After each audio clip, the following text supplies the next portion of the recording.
It's 6:30 p.m. on Wednesday, April the 15th, and I am opening the select board hearing. Or sorry, not a hearing, it's a meeting. That's the second night in a row. Yeah, I did do that. I'm getting old. All right, can you all please stand and join me in the Pledge of Allegiance? I pledge allegiance to the flag of the United States of America and to the republic for which it stands, one nation, under God, indivisible, with liberty and justice. All right, so before we get started, we're going to do the operational portion of our agenda, which will take us about 15 minutes, and then we'll get to all the fun stuff, all right? So just bear with me here. Are there any citizen statements or petitions that do not have to do with what we're discussing in item 9A? All right, seeing as there are none, let us move on to community events and announcements. This April 18th through May 9th is the the Mendon Annual Town Cleanup event, but this Saturday, April 18th at 8 a.m., 8 to 12, right? 8 to 12 in the Clough School parking lot will be the kickoff, and the brothers, I believe, are going to be, no? John, you want to explain it? Yeah, John. So it's going to be a combination of the Conservation Commission, Board of Health, Highway Department, and Parks Department are the ones that are kind of putting this event on. We're going to be Custom Home Realty. I think they're Century 21 Custom Home Realty will now be providing refreshments in the morning as you come to get your bags, grabbers, vests, gloves, and your assigned roads. And then we'll have staff out on the roads to help with picking up trash and having more trash bags. And then around noontime, we invite everybody to come back, and we'll have, I don't want to say it's entertainment, but like Fire's new boat and UTV and their brush truck will be up there. We have DCR Rangers coming out with a comfort dog. There'll be some information about stormwater and other things that have to do with the environment. And we'll also be providing lunch, so burgers, hot dogs. Sounds educational and entertaining. Awesome. That sounds really cool. Thank you. And that's rain or shine? There is a rain date of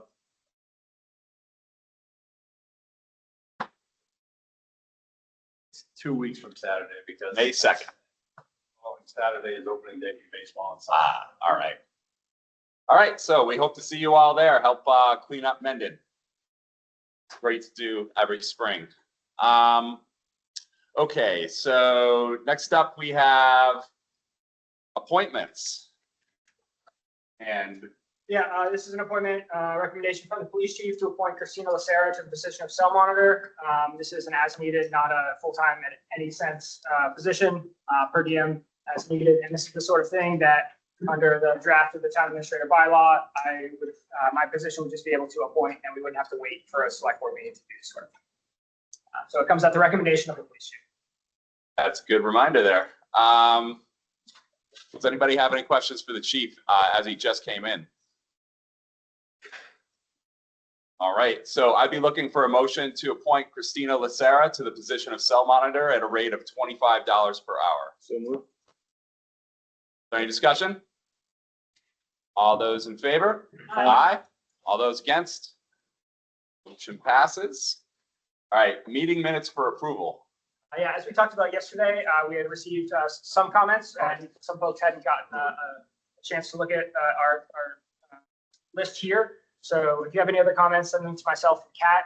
Rory, who's online, who's been taking minutes for us, has incorporated the comments we did get. So we'll pass this over this meeting, and then next regular meeting, once we can incorporate everything, we'll circulate them again along with you. All right, so that's a few months of minutes, batch up a couple of data to go through so we can get this passed next time around. All right, and there's no meeting minutes for circulation at the moment, but they'll be coming out in just a bit. All right, number 7, accepting the COA gift donations for January, February, and March. I forget, do we have to motion the exact dollar amount? I'll give you totals for the accounts, and you can say as as presented. All right. So a reminder, select board must accept all gifts, grants, and donations to the town. So in January, COA gift account had $414.65. The food pantry had $470 worth of donations. In February, COA had $110 in donations and $600 to the food pantry. And about half of these are anonymous donations, and they're small dollar amounts ranging from 25 to all the way up to about $200. And then the Mendon COA gift account in March, donation of $250, and the food pantry had a donation of $125. Generous as always. So I'd be looking for a motion to accept those gift amounts. I don't know if you want him to go with it. Sec. Right, you and Betsy going to the house? Discussion. All right, all those in favor? Aye. All those against? Motion passes. All right, junk license renewal. So this is our only junker in town, correct? And this is a annual license renewal for Betty White. Yeah, it's MGL Chapter 140, and licenses shall be granted in April and take effect May 1st. So should Ms. White want to continue, we will do this again next April, as we have for the last number of years. The details of the license are in the packet. Page 38, 39. So I'd be looking for a motion to approve a junker license for Betty White for an additional year. So move. Second. Any discussion? All those in favor? Aye. All those against? Another passing motion. All right. That was easy, right? All right, so the Providence Culvert replacement discussion. So as Jeremy has posted on our town website, as well as our Providence Culvert website and various memos and et cetera, tonight will be the night that we will make the decision on the one-way street.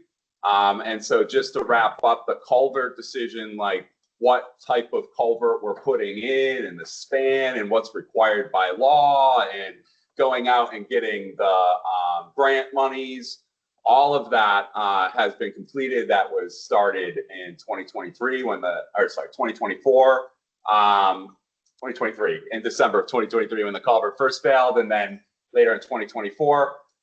So that, like, the operations of getting the bridge replaced and all of the structure, like the legal structure around it is done. And so this bridge is, needs now to be replaced. DOT knows about this bridge. It's in the small bridge registrar now, and we are required to fix this bridge. So, so that's all complete. This discussion is about the detour and what is possible to do. And so I promise you, this board and these experts, Ty and Bond is online, correct? Okay, is online. And I promise you, everybody has done their best and their due diligence, and the decision that comes out of tonight will be based on the expert opinions and what our requirements here are as a board to the town and to the law. So we know that that will not satisfy 100% of the contingent of this room or this town.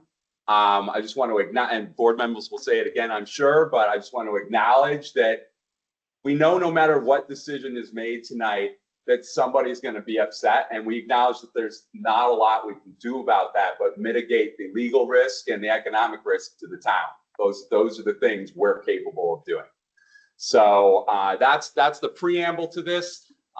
This website, providenceculvert.com, available right now on the internet, and it has all of this information that you're going to hear tonight written down. And so this series of questions is an amalgam of all the questions that were asked. Jeremy, the board, I myself, department heads, everybody has received a lot of messaging. And so Jeremy did his best to collect that into some questions. And I've taken that and generically put that on the website. And so I'm just going to quickly go through some of the newer items. And after we show this information, I'm going to ask the board if they want to have any discussion with the experts here before you. And once the board's done, we'll open it up to either new questions from the community or clarifying questions on anything that was said. And then the board will make its decision. So I had optimistically said we would shoot for 30 minutes. I know that's not possible, but we also can't do this all night. And so we're going to do our very best to just keep it reasonable. And then after we move on, there are a lot of other very important things for this town to consider in the upcoming town meeting and the election. And so I would just ask that you don't let what happens tonight cloud your judgment against all the other things that the town has to decide at the moment. And I would super encourage you to also show up in this volume to town meeting and to election, and to encourage all of the residents around you to do the same, right? Because that's how democracy works. So, okay. The engineering firm is essentially, might be a little far away. Here on the TV. I can do that, yeah. But it's at the end.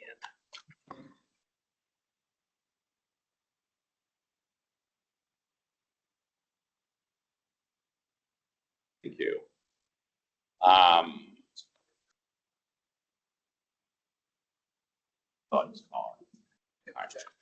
So the bottom line, the engineering perspective on Cemetery as a one-way street is that there is essentially an unknown bridge weight assessment that needs to be done. There are missing lines of sight. There are missing lines. There are obstructions. And historically, this street was turned into a one-way street for that reason. And I know you've all heard that. And I'm just restating it again. This is a recommendation from our engineering firm as well as our experts here in the room. The answer to can it handle street traffic safely is no, according to our engineers and our experts. What about the Hartford Ave intersection? There are stone walls that limit turning, that limit visibility. Putting stoplights in, stop signs in there affects traffic on a very large radius, more than just that area. Can it be widened? It's possible, but we'd have to take land, and we'd also have to go into a full study on how to do that. That's multiple years and thousands of dollars from now. One at a time isn't advisable due to the amount of traffic that gets built up in these one at a time situations. This is the answer from Ty and Bond. Can only one lane stay open during construction? It's possible, but it would significantly increase both cost and time, which is the time contingent is the thing we're trying to reduce here. What about school buses? So we asked the school, and the school said, you know, there's not much we can do. The school buses, if they were not redirected up that street, would be 20 minutes late. And so part of what we'll talk about tonight is the requirement, and this won't be new for public safety, but the requirement to have a written documented plan for how they will run those school buses safely up the street if it does stay one way, because the 20-minute delay in school attendance is not acceptable. Now, since we don't know exactly when this will start, it's hard to say how much of school it's going to impact. So that's a little bit up in the air at the moment. But we will, continue to communicate with MURSD, and that will be reduced as much as we can possibly manage that. And the how would be with police. The cost and how that gets paid still hasn't been decided yet. Weight limits and truck traffic. Anytime we come in and try to make changes to who can travel on a roadway, we need to involve Mass DOT. Right now, the project review is in Mass DOT's hands, and they are waiting to their statutory limit to answer us. So anytime we come in and ask for new changes, we then have to wait whatever that limit is before we get that answer, and that answer might be another question. And so when we do this, if we do this, make these types of requests, we have to be well planned in advance to know exactly what we need from DOT. Kimball has graciously indicated that they will donate materials to support this project, and the town administrator has been in communication with them directly. So why was it made in the first place? This is very interesting. But basically, do you remember the resident on Facebook? Bill Irons. All right. So Bill Irons, I just want to give him credit. Bill Irons. So he had the town meeting notes from that night and posted them on Facebook. I'm not usually on Facebook, but someone mentioned it to me. I jumped on, we saw it, screenshotted it, and scrambled around to find those actual notes here inside the building. So we actually do know all the decisions that were made in 1994 and why. And the summary is a bunch of all of the residents essentially got together and said that the traffic speeds are too high, the safety is very low, and it's too difficult for us to exist with families on this street, and we want to change. And so they came to the select board, and the select board made a temporary change. And then hearing from all the residents after that the temporary change was successful, they maintained that for the last 30 some odd years. And so that's the history of the one way. It started with safety, and here we are again talking about safety. What about wrong way drivers? The chief was very clear about this in the last meeting where we brought it up. You are not allowed to drive when the wrong way on a one-way street. And if you choose to drive that way, knowing it's a one-way street, that is a criminal infraction. And so that's going to be enforced. There'll be a lot larger police presence down there, regardless of how this turns out. Can the surrounding roads handle more traffic? The answer from Ty and Bond is no. The roads that are better able to handle this traffic are the ones that are specified in the detour per their analysis. The Cemetery Street Bridge was recently inspected by Mass DOT in 2024. It was built in 1955.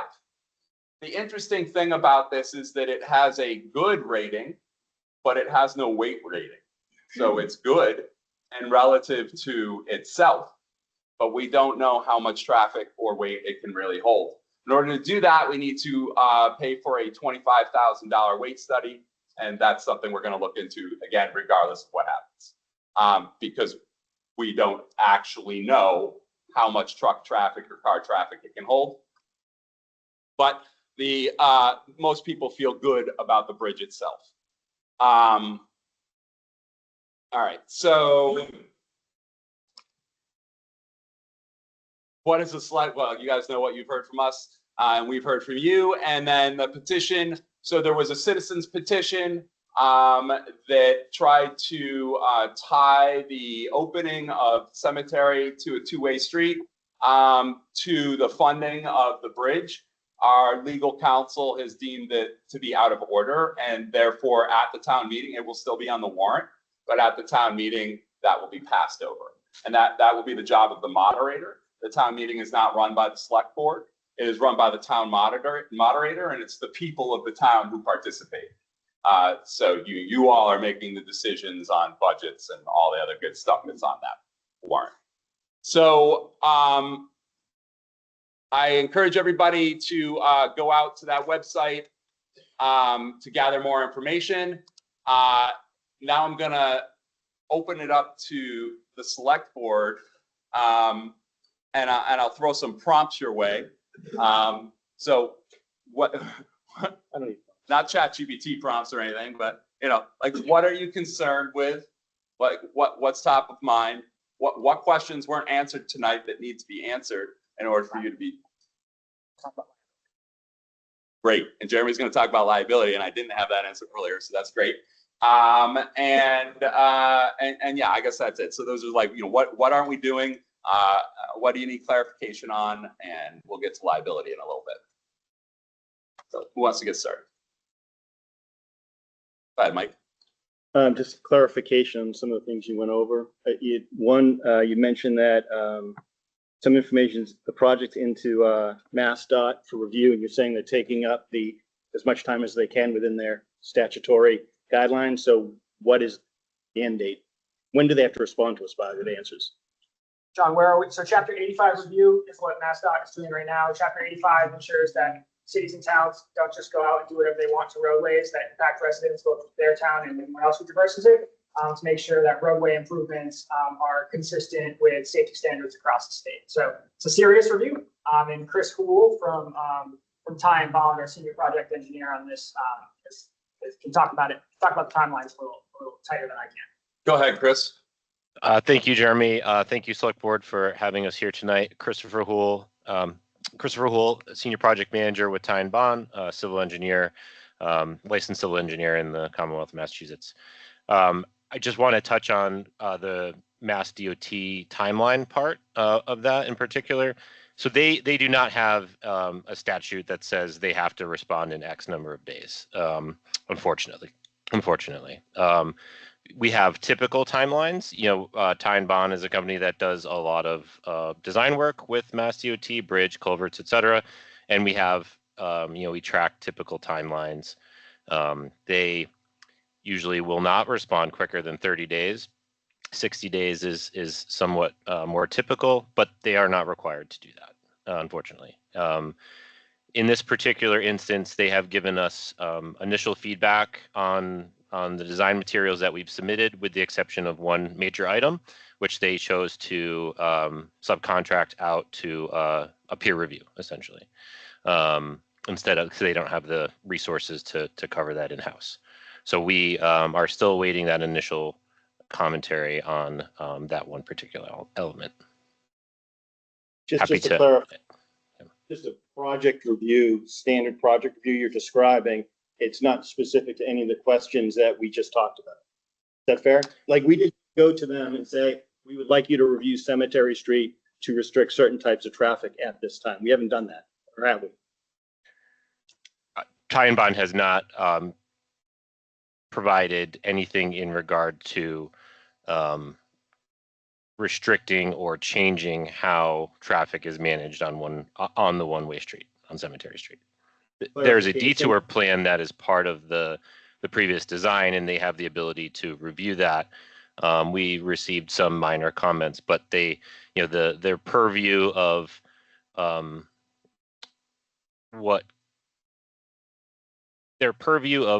a community may choose to a detour plan, they largely defer that, with the exception of considerations that the chair was speaking to in terms of can the road handle it? Is it is there capacity? Are the bridges in adequate condition? They're essentially doing a safety review. I think that answers the question. Yeah, it sounds, I mean, what I heard was that, see, Mike, I'm not necessarily in favor of one lane on Providence. Everything I talk about has to do with Cemetery Street, just to kind of provide context. But it doesn't sound like we've initiated any, but we cannot, and this is more of a question to all of you, we cannot prevent trucks from using Cemetery Street without MassDOT approval. Is that true? I think that's what I heard. That's what I was told. We cannot, Yeah. put a weight restriction on a road without a traffic study. Yeah. Which we've actually engaged CMRPC, our regional planning partners, to conduct a traffic study on a few different roads in town and added Cemetery Street and Providence Street to that study. But again, it's Mass DOT review. So once that data gets submitted and they review it, we are at the mercy of that process. It's not a unilateral thing like we can, put up a stop sign or put up a no parking. I'm just trying to, so there's an open question there that is at least 60 days out, and it's going to be 60 days out beyond the completion of a traffic study, which is just getting underway. I'm just trying to understand timing of that. We have like, how long will the traffic study take that we're starting? So the actual data collection, a week. The Yeah. analysis on it, I don't know. A few weeks after that, so a month A month. plus. Yeah. So we're probably 90 days out if we were to take that information and say, hey, we don't want large trucks going down Cemetery Street. Yeah. I'll take a breath if people have questions. I got more. Brendan, Elena, Mike? I guess I have questions. So I know in the summary, it was reported that there are safety concerns with making Cemetery Street two-way, but there have been a lot of suggestions for how that could be mitigated with a number of implementation of different barriers and temporary lights and speed bumps. And I know that we saw some cost estimates, but I haven't seen those presented to the public yet. So I'm wondering when that will happen. Hold up right now. And actually, I've got a follow-up to yours, to that, actually. Well, while he's looking for the information, just to frame it, to give people a chance to think about this. If you were told you had to make Cemetery a two-way street, how would we do it? So, this is a summary of anticipated costs of converting cemetery to a temporary two-way. So this is the traffic study we talked about, including weight restrictions, $15,000, additional engineering. So that's traffic control plans, preparation of additional plan sheets, construction phase support. So whenever we do construction, we want kind of a second set of professional eyes there. And then the additional construction costs, which we laid out here. So these are all various traffic control measures. These are how, folks who aren't familiar with public procurement, this is how we go out when we procure services. We say, we think we're going to need this item and this much. What do you say it will cost per unit? So this is the anticipation or probable construction costs put together by people who are in this field every day. And always remember, public procurement is a lot different, right? If we go out and we buy a barrier or we go out and we fix a window, it's going to cost a lot more than you do at your house. So we've got temporary traffic control construction, traffic study, additional engineering. So to think about and then to have a reasonable execution of converting Cemetery Street to a two-way is $212,000. There's not a contingency in there. These are estimates. And that doesn't include the bridge load bearing. So the bridge that was built in the 50s and we don't have adequate information on to be able to share, or not even share, we don't have. The estimated cost for that's $25,000. So to safely be able to say, let's open this up both ways, I would advocate including that $25,000. We ask questions. On this particular thing, sure. Can you? But then you're gonna have to come up and say your name and all that good stuff. When Chidi Hoskins Drive, that's a simple question. Sure.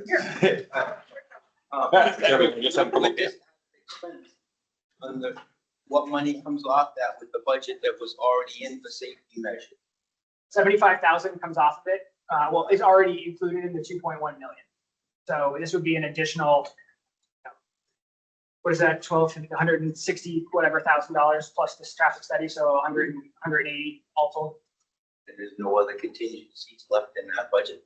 There is a construction contingency in the 2.1 million, which is $2,050,000 probable construction cost. So there's Matt, jump in if I'm wrong here, but there's a 10% construction contingency built into that, which is kind of at the bottom of what you want as a construction contingency going into a project to begin with. And so if we're looking at extending the length of, or extending the start date, in addition to a construction contingency, we're gonna have to worry about escalation, right? Stuff costs more next summer than it costs this summer for a deal. So that would either eat into our contingency or we would have to build in escalation. So that there is not a contingency to pay for this sort of thing, because you wouldn't want to eat into that prior to even getting your bids. You want to wait until. It's a solid numbers. And these are folks who do this sort of thing for a living.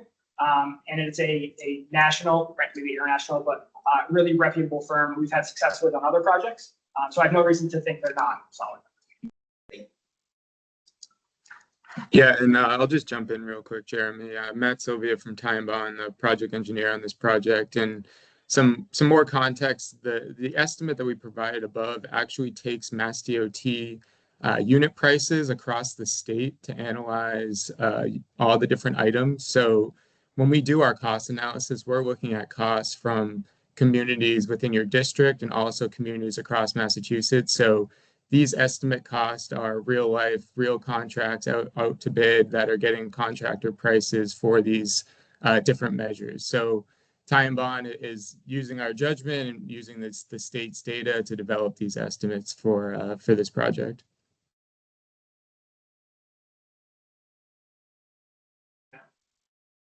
Just, I mean, that's the financial, that's great information. All the financial costs.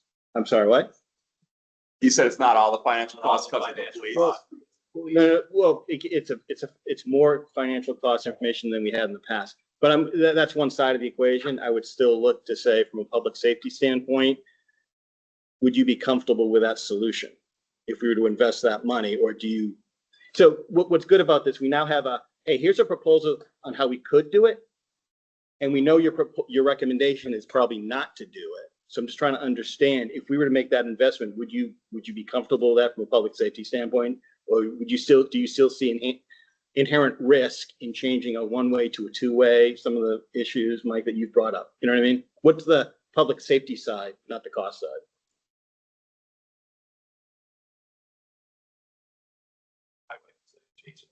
I think you're all public safety guys. I'm just saying. I can go over some of my concerns and then all the departments that. It's to the solution, correct? Yeah, to the solution. I think the first thing you'd have to tackle is a $25,000 weight limit fee. You'd want to figure out what that capacity is on the bridge. It's a 70-year-old bridge, 71-year-old bridge. I would have concerns with that, even though it's rated 7 out of 10 for good for a bridge, but in what class? Is it rated great for 3-ton, 4-ton, 7 out of 10, or is it rated for the, how much does the 18-wheeler weigh? 30-ton? Is it rated for 30-ton? And for 30 years, 30-ton has been going over that constantly. And my biggest fear with public safety, if we don't have that done first, if that bridge fails for some reason, if we add extra traffic, two-way traffic, we put 60-ton on that bridge and it fails, now we've just bottlenecked public safety. Cut off that route. We got to still do Providence Road. How do we get down south? How do we handle the calls down there? We won't. We're going to have to call Blackstone and have them handle all of our calls in the south sector of town. I was assuming That was my first. Yeah, I have several issues, but yeah, because assuming that study's done, because I would think that 25 has to be a precursor. Yeah. And it's positive. Assume glass is half full with these questions. It's you positive. do, but you also got to be prepared for every avenue. Right. They could come back and say, like they did in Northbridge, this bridge needs to be closed now. Yeah. And with Northbridge, it happened in a matter of a day. He got a call from DOT. I got a call from the police chief in Northbridge, and they said, we're closing down the bridge. And I said, when? Now. And we had to come up with contingency plans right away. And it's been 18 months. That bridge is not going to be open anytime soon. So we got to be prepared for that too. That may happen. But if that has to happen, I'd rather know about it. Oh, I do want to know about I mean, I it. don't want to not look and. But that could change things too. Yeah. You may have to do the project as a one-way, and it may increase the project no matter what. You may have to Sure. make Providence a one-way with alternating traffic. we saw some traffic data from Providence and Cemetery. And the kind of the bottom line on top of that is, you know, an average of 6,000 to 7,000 cars comes down Providence, and then there's a split essentially. So there's 3,500 cars coming down Cemetery and 3,500 cars coming down Providence. They meet up to add up to 7,000. And so if you take that and put it up that street, you're literally doubling the traffic. It's not like a relative doubling, it's a literal doubling. And now if there's only 10 years left on that bridge, then after double the traffic, there's only 5 years left. That's the big risk, is all those unknowns that have to be sussed out. And this cost also assumes positive intent and that everything's going to be perfect. It doesn't also accommodate for, we need 5 foot of land that now by eminent domain we have to take from a landowner because there's no other way to fit that road in there. And the litigation that has to go into that, the cost of the town for that litigation, like there are additive hidden fees to spending hundreds of thousands of dollars on this one road. Could be a $500,000 project that takes a couple of years. That's the risk. The best scenario is it takes a year and a half. That's the financial risk. I Right. got that. I'm trying to take it off the cost. And go back to the I just want to go back to the safety, people safety, public safety. So that's one. Another one we'd have is just the road itself. It's curvy. When you first turn onto it, just as a one-way, going down the hill in the Cemetery before you hit that corner. I know the people who probably live there have seen our cruisers there plenty of times, hiding off in the side in the woods doing radar. This speeds, we sight people 50, 60 miles an hour. And that's going into that dangerous curve. We've had accidents there on just one way right now. It's inherently, people are used to that for the past 32 years, right? So we change it without doing any type of barriers in between and just marking the lanes. No matter how much you're gonna get comes in at night when you have someone who's drank too much and they're going down that road and didn't remember they just made it a two-way and they're flying down that road and hits them head on. The liability associated with that with the town on top of public safety concern is huge. You're going to be liable no matter what. Titan Bond is a professional agency that works the entire state of Massachusetts doing these projects. They've clearly outlined in this review that they've done that for all the reasons mentioned here, it's not a safe road. The minute we make it a two-way and something happens, whether it's a fender bender or a fatality, we're going to get ready. We're going to have to get ready to get sued. We're going to have liability concerns every time there's an accident going forward on that street right now, if we do it temporarily. People have mentioned in cities, Worcester, Boston, they change one-ways all the time. They do. One-ways that are designed straight, that they can divert traffic slowly, 10 miles an hour. They're small runs. They also have legal counsel that can handle that. The city of Worcester, I went to school with the main lawyer over there. Her agency has employed in the city of Worcester more lawyers than I have police officers, as firefighters. They can handle that in-house. We can't handle that in-house. We're going to create a liability for the town, and we're all going to be named on it. I had a call from a resident while I was on vacation in the front here, and I said, I went over a lot of this. I said, no matter what the board decides, I'm a department head. They're the authority that decides this. I'll abide what they do and make it kosher for whatever they want to do. But I will submit a letter saying that I do not recommend this. Through my 30 years being here, 10 years as chief, the accidents I've seen on there, the fatalities in the area, that street, it's going to take a lot to make it safe. If you ever want to make that a two-way, I think, could it be done? Yes, you could do a lot of things. You could widen the road. You can make it safe, but it'd be a rollout project. I think changing a street like that to a two-way, it'd be a year rollout. You want to make sure the public know well in advance. You want to have public hearings. You want to make sure there's notification on Facebook, all avenues on the internet. You want to post it properly for months in advance, 6 months if you can. This is going to be changing, probably like they did back then. And then you want to roll it out slowly, a trial period like they did back then, a 30-day. You want to have police presence to make sure it's running smoothly. But when you have an established, developed plan to make it a permanent two-way eventually, and you've spent that year doing it, you're going to limit your liability. Now, from what I understand, we want to do this temporarily.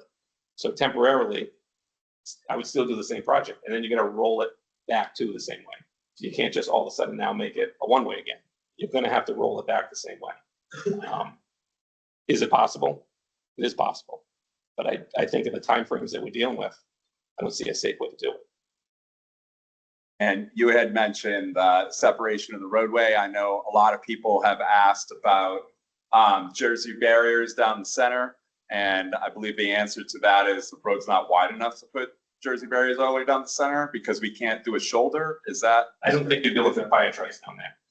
Oh, right. And we can't get a fire truck. On those corners, if you divide the road equally and put barriers there, I think you would have truck traffic that gets stuck there, and you wouldn't even be able to get some of the public safety apparatus down there. All right. So I just wanted that all to be said out loud. I know that's come up a few times. It's just not wide enough.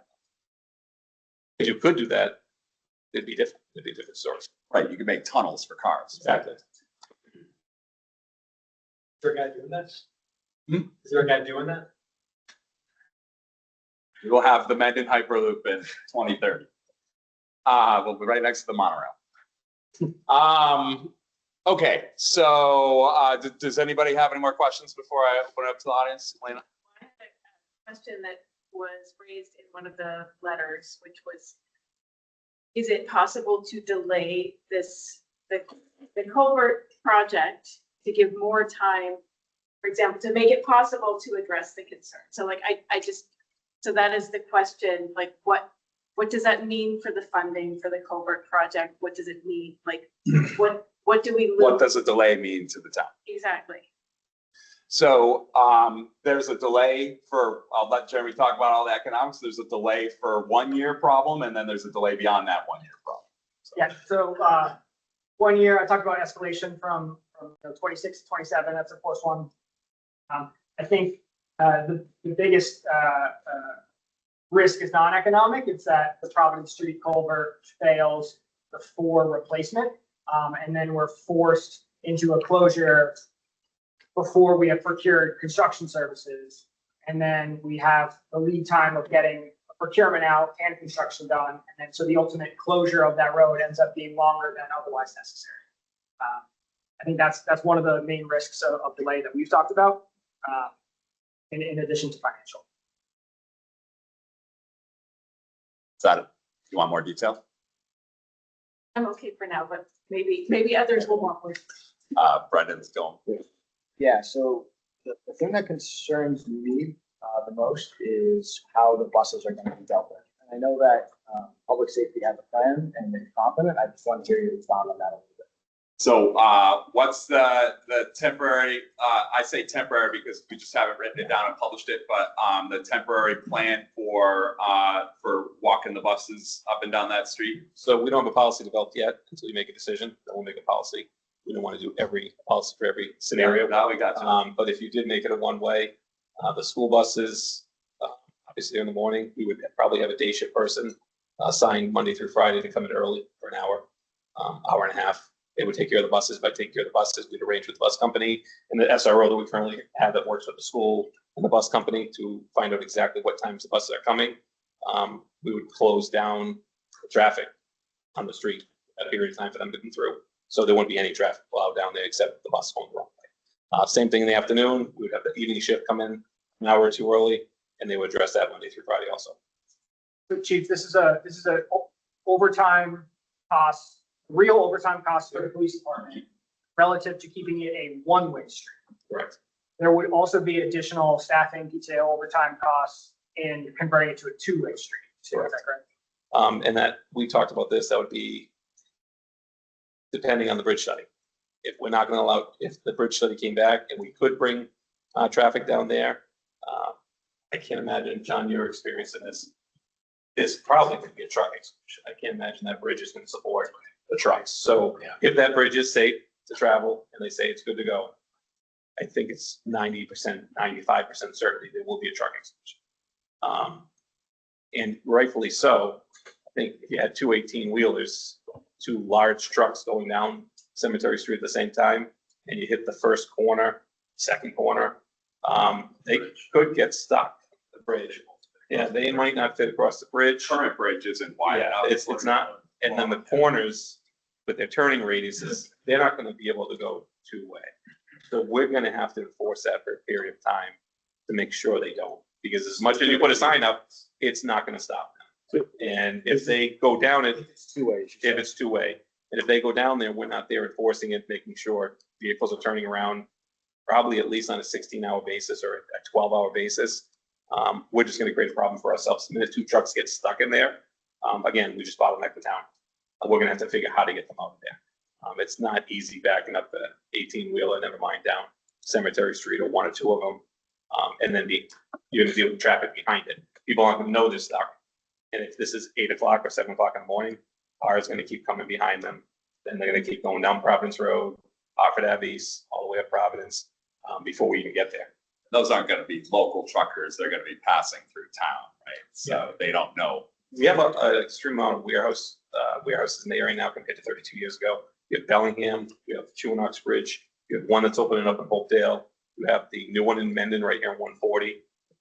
The traffic that we've had for trucks in the past 32 years is probably tenfold, at least. Bellingham deals with it on a regular basis. They park in the wrong spots. They're lined up on the street causing problems. Police deal with it all the time down there. And I think those are the trucks that come through here. So if they're not listening to the actual warehouses where they're stationed, they're not doing what they're supposed to be doing there, they're not going to pay attention to a sign. This is sort of a follow, I had a question when I saw the bus response. Let's assume that you've got a weight restriction and trucks are not going using cemetery, just for the prep. Is there a possibility, because when I read public comments, there's a lot of commuting concerns, school. So when I saw the school bus solution, I said, I wondered, well, if we can get in there for a period of time to manage traffic to get school buses out of there, could you look at that from a commuter standpoint to say, could we put details in there to manage traffic for a limited time for morning and evening commutes? Excluding trucks. Trucks are not included on. No, it would have to be a planned route, that'd be approved by DOT, but you could do something like that with details. But again, now you're limiting, there's gonna be no traffic going south, so you're gonna affect the people who are north going south now. Because if you're gonna allow one-way traffic for a period of time, then the commuters who travel south, Well, are gonna I have to just, be rerouted. well, I just think about like on 16, a one lane popped out of nowhere due to the work that's starting there today, and traffic got backed up. But people managed it, and you know what I mean? So there are work goes on, they pop up, and details are there to manage traffic flow. And it's two-way. I'm throwing out, I'm not suggesting, and I'm perfectly comfortable with you saying, I know why you think that, Mike, but as an expert, all three of you, I know why you're saying that. We don't agree with you. That's cool too. I read the school bus solution. I said, I wonder if you could look at that morning and evening commutes just to kind of try to find something to alleviate some of the current concerns I was hearing. 16, you can take periodic traffic, so like they were doing this morning, you can take, it's mostly a straightaway. You can take periods and alternate them and see how they're backed up. Once you do this street, you're at one end of Hartford Ave, you're at Providence Road. You have two guys in walkie-talkies, and just to get the traffic through, I can't imagine what Hartford Ave would look like, especially by Bellingham Street, down by Plain Street, where they'll be putting in the light. You're gonna congest everything down there. I think it would get out of control real fast. During accidents, it does. Because this does happen during accidents. We have to close down the road for certain areas, and we hear about it. People have an hour turnaround because we clogged up the road for 15 minutes. Yeah, it's back up to Cape. Yeah, it's kind of all. It's backed up to trying to come home. to the train tracks in Bellingham. On Hartford Ave. I mean, Route 16, if you have an accident, we actually close it down. We're not using a detail to alternate traffic. There's been times it's been Milford, and Milford's calling us, what's going on? Why isn't our traffic? There's a lot of traffic in Mendon from when it was 32 weeks ago. I've been here 30. So it's very tied together, and when a butterfly flaps its wings, there's a hurricane on the other side of town. Roads weren't built to handle this traffic in this town. That's fair. Anybody else? There's a question from the board to me during this discussion, and I talked to council, so I wanted to respond back on the liability of the town. So this is really specific. It's a general concept, but the question was, so we've got opinions from public safety and the engineering firm that say, keep this a one-way. And then if the board acts contrary to that and votes to make it two-way and there is an accident, serious or not, what's the liability for the town? So this is covered under MGL chapter 258, section 2. So in public employers, so the town, right, not but the town, will be held liable for loss or injury caused by the negligent or wrongful act or omission of any public employee while acting within the scope of their office of employment. So that is capped at $100,000 per incident. So any individual incident will open the possibility of the town being sued up to $100,000 if the court of law would then determine that the board acted in a negligent or wrongful act by going against subject matter experts. So that's a matter of opinion in which even if I was an attorney, I wouldn't prognosticate here. That's the act. So it's $100,000 per instance. I would say that if we had multiple instances where we were opened up to this, then we would be compelled to go back to the one-way should this happen. But that's the liability cap. And they said that was negligence, not wanton. Caused by the negligent or wrongful act or omission of any public employee while acting within the scope of their office or employment. So not wanton and willful. So I guess just to clarify, so I've heard concerns from the engineer and from public safety. It's not safe unless there are a lot of preparations and put into place, right? So it seems like it's not like it could never be possible, but that it would potentially take a year lead time, at least $200,000, probably have more financial impact downstream. So I guess I just want to sort of put that in that sort of, we could potentially push for all of those things, but, because I don't think that any of us are willing to vote to say, like, no, we don't care what public safety says. But if there is a way that we can satisfy public safety, like, I guess I want to make sure that we fully explore that, just to know what the limits are, right? So what? But I just want to be sure, because my understanding of this from the beginning is, yeah, you could stripe the roadway and you could do certain things to the physical topography of it, put things onto it to try to make it a two-way. But that's not going to make it safe. The only way you could make it safe would be to straighten it out, get rid of the blind curves, and widen the roadway, which would be to take land from people. And that is a multi-year eminent domain process. For this temporary situation, it's not feasible. It's not feasible. It cannot be made into a safe two-way road without the topography changing. Period. And I wasn't going to get on my soapbox again because I said this twice, but I'm Mike Morale. I've lived in this town my whole life, and I was a police officer. And in the 1980s, I wrote a ticket for somebody who was on a motorcycle who lost control on the sand on the side of the road. And as it turned out, the town got sued because the jury found that the highway department, John wasn't even born yet, actually slid on the roadway because the highway didn't clean it up.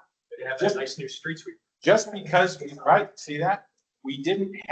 Just because we didn't clean the road, they sued the town and won.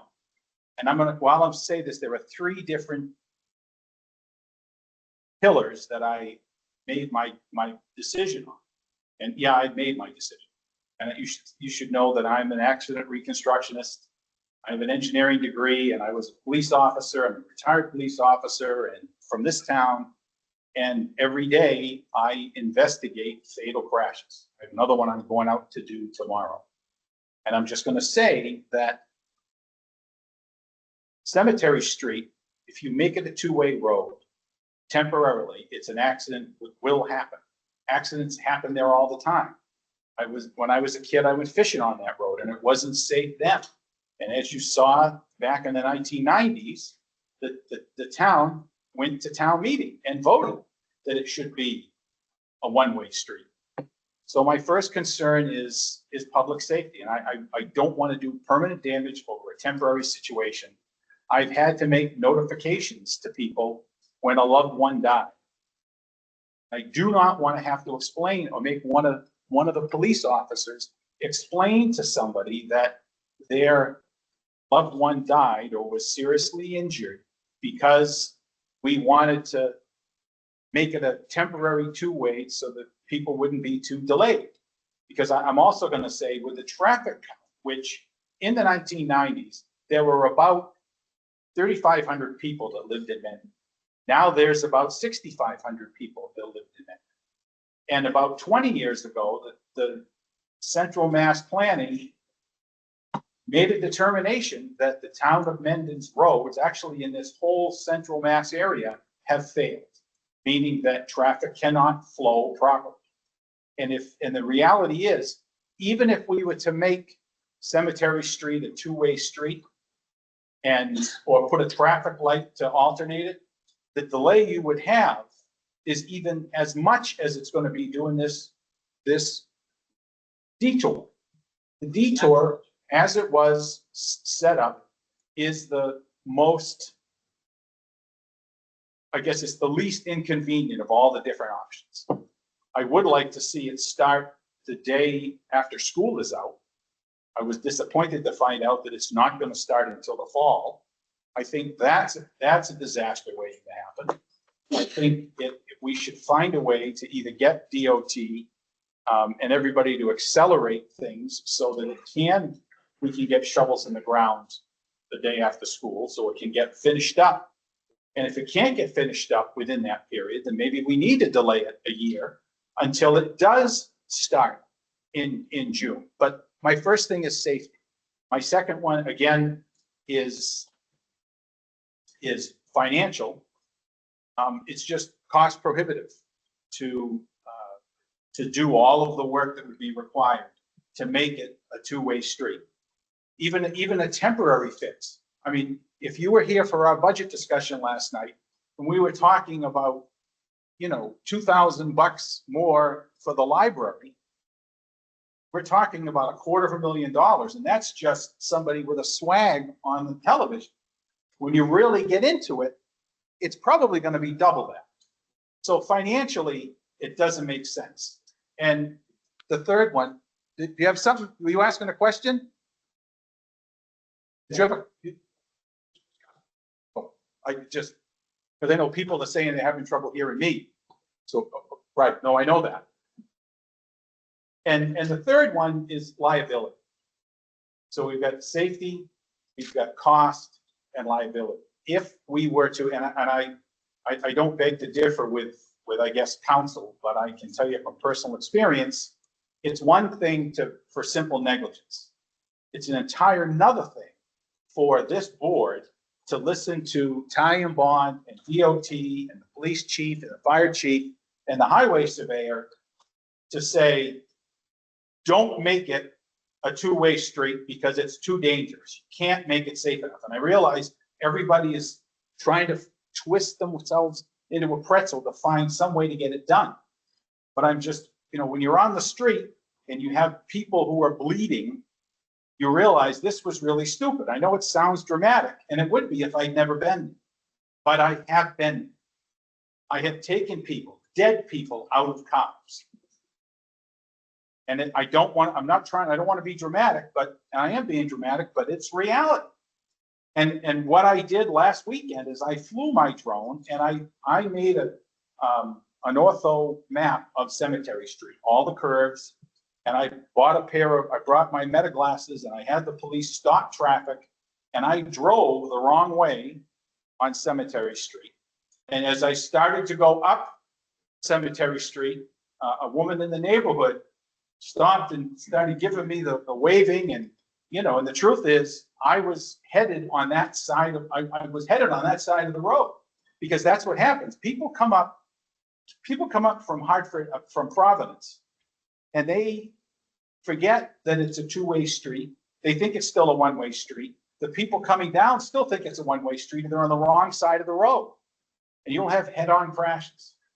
So it's not safe, it's not cost-effective, and the liability of us making that kind of a deliberate decision against professional advice, I think is much more than simple negligence. And I don't think that $100,000 cap would actually apply. You could bankrupt the town. And that is my concern. That's the way I feel, and that's the way I'm going to vote. And I understand, if you don't like it or you hate me, I'm sorry that you do, but I can't. That's just my decision. So that's where I'm. All right. Thanks, Mike. Appreciate your honesty. All right. Before I open it up to the audience, is anybody sitting at this table or our engineers online? Does anybody want to say anything else? You'd made a comment to Jeremy about there's a cost delay for like months versus next year. Is there increased costs? We talked about delaying a year. Right. Are there like issues with the grants and things like that? Are we potentially losing funding if we delay too long? Yeah, so 30 seconds on funding. Got roughly $400,000 in engineering costs and $2.1 million in construction costs. So we're looking at a $2.5 million project. We have secured $216,000 in grants currently. I've applied for another $1 million in construction grants and 1.6 in construction grants. Thank you, John. And we have $500,000 in capital stabilization. So, and we have contributed free cash to this project. So we have, within that bucket, we have this project able to be paid for without a debt authorization and more critically, without a debt exclusion. So there would not be a referendum to voters to say, exclude this debt from Proposition 2.5, and please let us raise your taxes to do so. We are funding this project currently without doing that. There's a warrant article on the annual town meeting warrant, which you all will be receiving soon, asking for a debt authorization. But that is in case we don't, and we probably won't receive the maximum, but we don't receive the maximum amount of grants for the construction piece. We want to have that in our back pocket, so that doesn't become a hurdle for us. There is the likelihood that DOT can extend these grants a year. There is the likelihood that we can flag it and say, let's reapply next year. But there is also the possibility that us in a stop-start situation with DOT shows lack of commitment to the projects getting completed, and our prioritization may slip. It is a subjective, as I understand it, decision from DOT and their grant valuation in terms of shovel readiness of the project. I don't think it's likely that we lose, well, we certainly won't lose the 216,000 we already got. That's undesigned. And I don't think it's likely that we are closed out from grant funding entirely. But I think it's probable that we are a less attractive applicant for the larger construction grants from DOT if we revise our schedule by a year at this point in the process. So there is financial risk to delays. Certainly not certainty, Right. But yeah, No, risk. possibility. Yep, for sure. That's to degrees. We have reached out to our state rep, the state senator, to see if they can get ball moving a little bit quicker. So we had a meeting last week and we contacted them. So. Yeah, I just want to make sure we're clear on different things we should be considering these different solutions. Because if you try to make it safe, it's at least a year. Yeah. And I don't think, so let's be clear, the issue of really making it safe, which is straightening out that road. I don't know how you straighten out, I mean, the only way you could straighten some of it out is to actually tear a house down. to execute what has been the cost analysis we saw earlier. But even they'll even tell you. That's making it safer. That does not make it, that does not get rid of the blind curves. Understood. It's not perfect. All I'm saying is I've been given one set of cost analysis on how we would do it.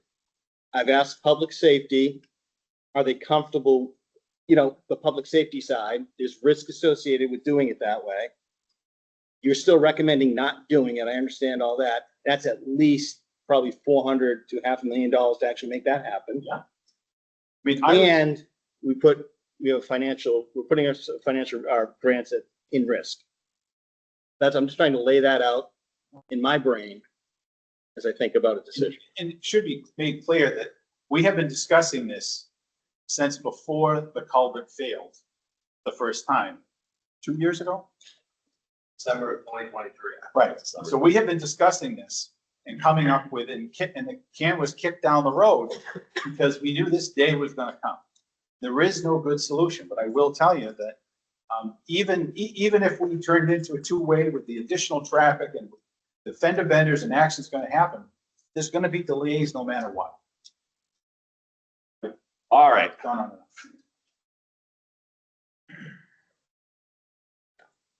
So, Mr. Bangla. Fire's position is that if there's an emergency that requires use of that street, they're going to call police. Police is going to shut down that road, escort your vehicle up that street. They will not do that unless there's an emergency, which means the return trip back is whatever the return trip back is. But that's just sort of normal life. Am I stating that properly? That's correct. By law, we don't have to have the police. It's just more of an extra safeguard for us to have an extra vehicle in front of us. So that's if we're returning from that area to go to a hospital to the north, Milford Hospital, UMass, that direction. There is other hospitals to the south that we could go to. That might be a more applicable transport time, but responding to calls, there will not be any delay. And your water carrying capacity, there's nothing in the way there that affects you getting to a pump or a cistern or? There's no addition from police. We respond to all medicals anyways. We're already there. You're there anyway. All right. So, oh boy, Rager's already ready to go. So if you would like to ask a question of anybody here sitting at this table or our engineers online, that would be a question. You have a question. I'd like you to just come up to our very lonely, sorry, we're working on this setup. I'm really excited that you're all here, but we're not really well prepared. So just come up, you can sit in the seat, you can stand, just say your name, ask your question. If you don't want to wait for the response, you want to sit down, that's totally fine. If you want to sit up here and wait for the response, that's cool too. Whatever you're comfortable with. So Mr. Craig, you want to start us off? All right. Mike Krager, 16 Colonial Drive. One, I hope the board takes this as a lessons learned opportunity. If we have actually been working on this part of the discussion for 2 straight years, I would have expected much more detailed documentation when these things were asked and brought up. What's the date on the tie and bond cost estimate? What is the date on that document? Here this month. So I've been asking for at least a month for details like this. This is the first time I've seen that. So That cost is how they're gonna handle changing 7th Street to 4th Street. That came out last week. okay. So in general, what does yes look like, right? We're here because there was not a what does yes look like for what the town wants to have. And I think it's disappointing that we have to get to this point that, you know, you have to go on these, soliloquies and we're all here speaking this way because we just couldn't put together what does yes look like quick enough. So yes, we've been talking about it for 2 years. It's been the details of the culvert, not the response plan, right? On the response plan, with regards to the safety piece of this, the 100% response rate, if you guys are out on a call halfway across town, there's a fire in Colonial Drive neighborhood, what does that now look like?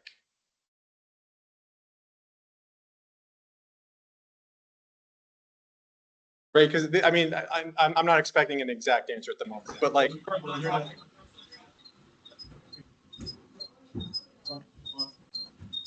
So if at some point an ambulance needs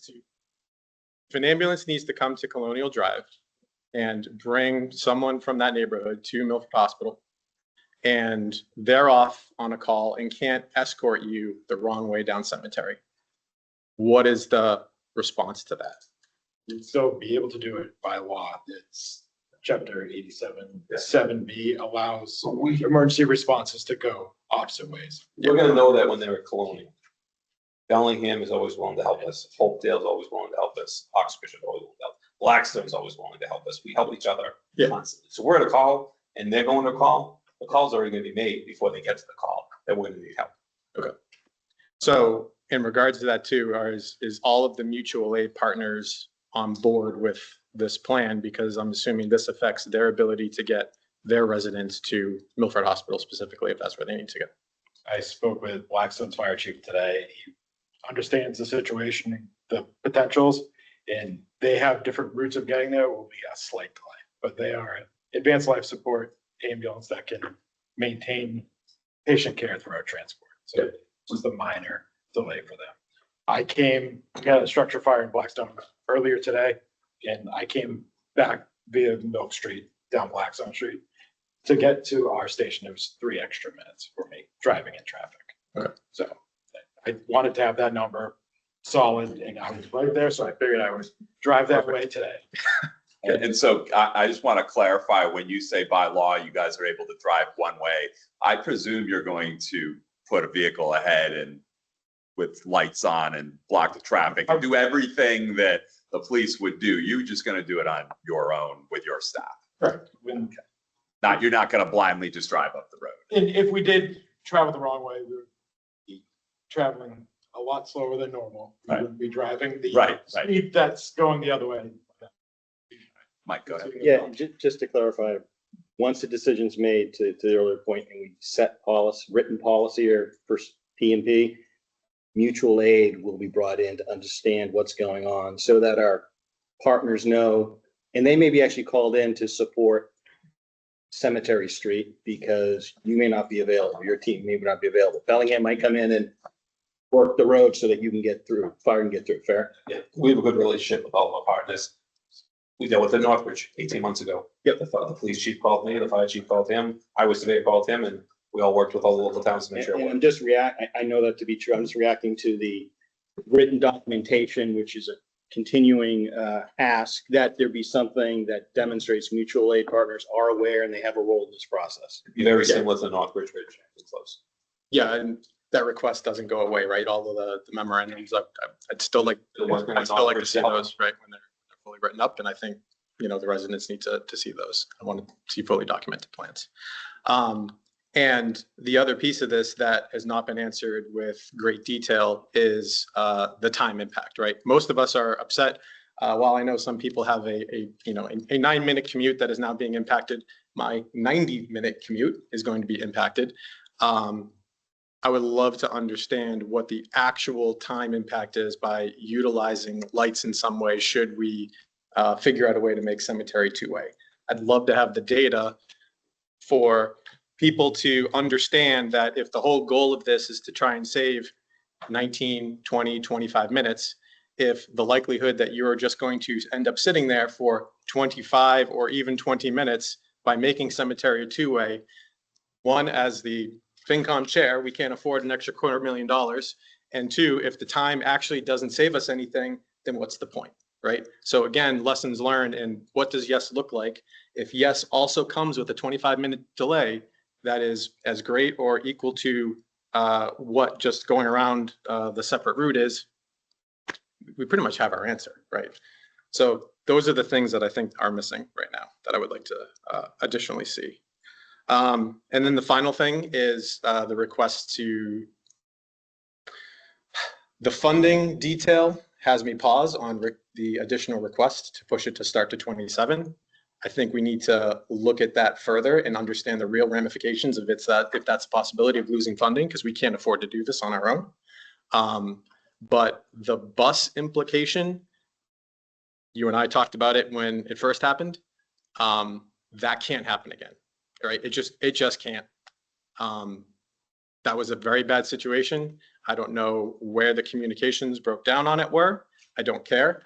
We need to have something, again, written in stone, and it needs to be crystal clear. Maureen needs to be on it. You need to be on it.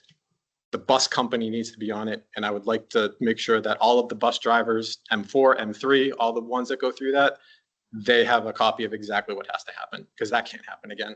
That was unacceptable. So, And what you're referring to is when the bus went up there unescorted. yes, It almost. per the direction of their supervisor, based off of supposed conversations, right? And So, I know that there was an email from Jay Byer earlier this week that said the plan is that they take the detour. So there is a written directive that if you get there or there is no escort, then you take the detour. You don't go the wrong way unescorted on Cemetery Street. whatever the final answer is, whatever comes up with agreements, because that's fine, then the schools need to mitigate the additional length and time to get there. It's more than 20 minutes. It's going to be about 40 minutes. So how are they going to mitigate all of those nuances between start dates for that one or two buses that are going to now be up to 40 minutes late, right? So that's for them to figure out. It's for you guys to figure out. But whatever the answer is, I want it written down. It needs to be sent out to everybody who's impacted, and I want it with the bus drivers of this is what it needs to be. That has to happen. So, yeah. All right. Thank you. Carl. Good evening. Carl Hummel, 15 Misco Road. I'm the person who's been at previous meetings saying, can we throw more money at this project and have it happen sooner? I appreciate reading Taige and Bond's answer to that question that was posted to the Providence Culvert Street website, but I'm looking at it and it's not saying it won't, it's not possible. I look at their answer as saying, it may be possible, but not as much as you are. So given that we know that construction will not happen as quickly as we wanted when the school buses stop running, I would urge the select board to work with the company, the engineering firm, further to see if we can squeeze out more weeks off of the end of the schedule, especially since that looks like it's going to be happening in September and October. Thank you.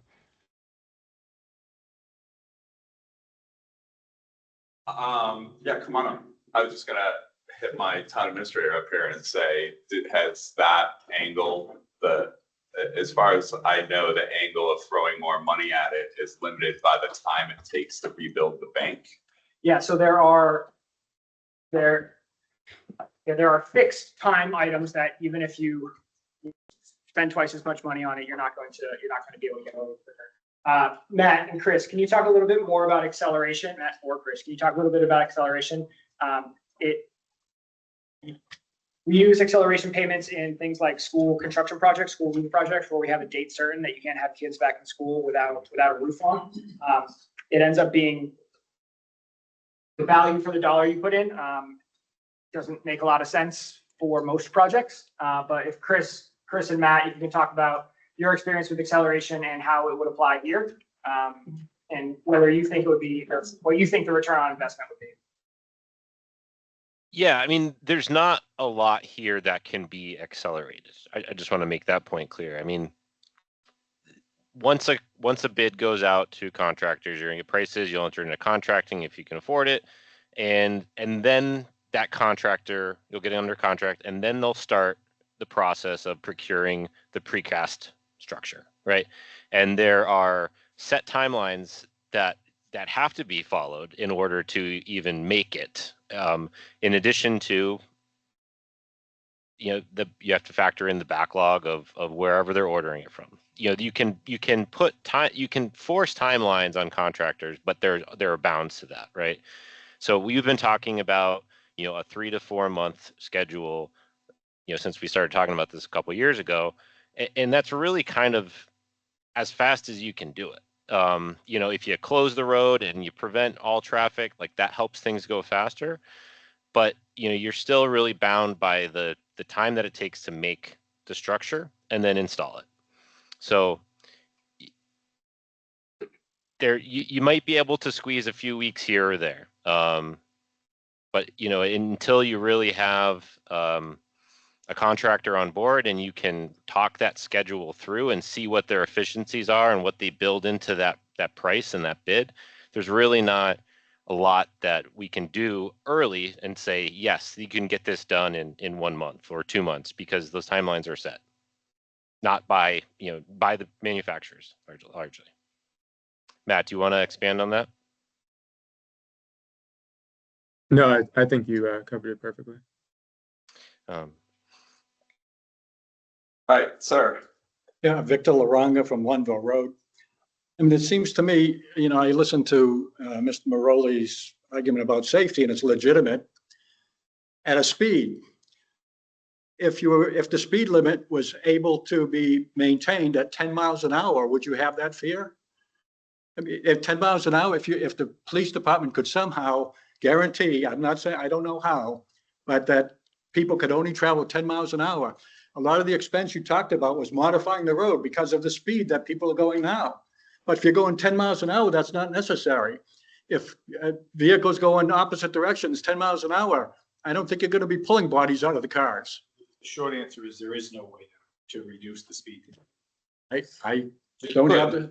But it would be Flashing, We have to go to the legislature. flashing lights, 10 miles. to put a 24-hour two police officers down there. I'll tell you, flashing lights. But even Costs that, $300,000. doesn't that violate Mass General laws? What's that? We can only. We can only lower it. down. Yeah. We can only set it down. MGL doesn't allow a town to unilaterally lower speed limits. Even on a detour? Even on a detour. Yeah. It's a public way, and unless it was an emergency situation like an accident, and then we're still not changing the speed limit, we're just there slowing people down. But there is no way to make that happen. And again, I didn't know that, but I tell you, it's a simple solution. Well, because the safety issue becomes minimal at that point. It's unfortunately one we can't do without legislation, like by our state legislature. Yeah. So that's not gonna Can you talk to your representative about it? happen. We have done all the talking to our representatives that they'll allow us to do. And what's the lowest speed? 25. 25. Which is what it already is now, right? Yeah. But even to keep it at 25, anything's possible. Yeah. Money, right? Yeah. The cost would be astronomical. Yeah. If you had 2 police officers, 3 police officers, 24 hours a day, that I mean, for 4 months. Would put up flashing signs every 30 years ago, they talked about. every 100 yards, and I would say observe camera observation. You will be et cetera. Maybe you can't do that, but I've been here for 30 years, and I was standing with a radar gun. Yeah. And people are still flying at me. Yeah. So I don't know if that doesn't slow people down. I don't know I slow what else down. could. I slow down when I fly. Thank you, sir. That was my idea.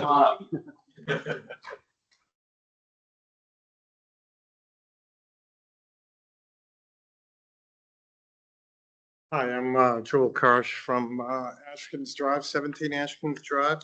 I'm going to take the conversation just on a little bit different tact. And I'm going to come back to, Michael, what you talked about and what this gentleman said before. I think there's been a ton of wonderful information about cemetery and the potential issues.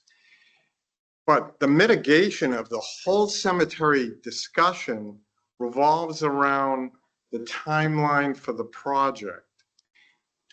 So if we're at 3 to 4 months, my question is, when will we know when we're going to be able to start it? And and I think everybody in this room is thinking the same thing. If you don't get going on that project till after September 1, September 15, you're going to run into weather. And now a 3 to 4 month closure becomes a 6-month closure, an 8-month closure. So how do we get our arms around that? So I would take that question to Ty and Bond and say, Ty and Bond, is there any situation where weather would extend? So that's the second question, with weather would extend the project. The first question is, when would we anticipate starting this project? Well, I'll take the second part first. Definitely. I mean, in terms of weather, when you start looking at fall or winter construction seasons, that gets difficult. We all had a difficult winter last winter, and you could anticipate what just the cold weather implications could be. But the rain in the fall and early winter is often problematic for projects like these that require significant water control.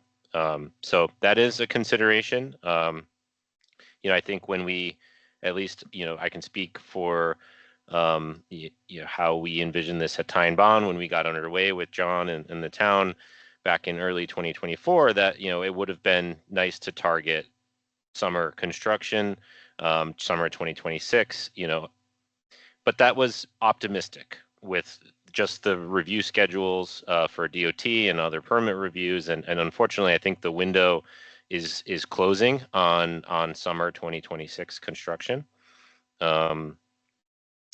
As I said earlier to one of the earlier questions, we can't dictate, there's no statute that we can't dictate, review schedules by regulatory agencies and DOT. So, and then I think what was the other part of that question? I'm sorry. Oh, when can we expect to get started? Yeah, I think that's up. Oh, one other thing to add, there is a fisheries time of year restriction from January on this project from January 1st to May 31st due to rare species, state listed species. So that unfortunately is another factor into the planning of when this project can occur. So, is fall 2026 out of the question? No, but that depends on the decision-making process. I think starting with this meeting. So the bottom line is we don't have an answer right now, and we don't anticipate having an answer till sometime probably during the summer. So you're asking for an answer as to when it's going to start?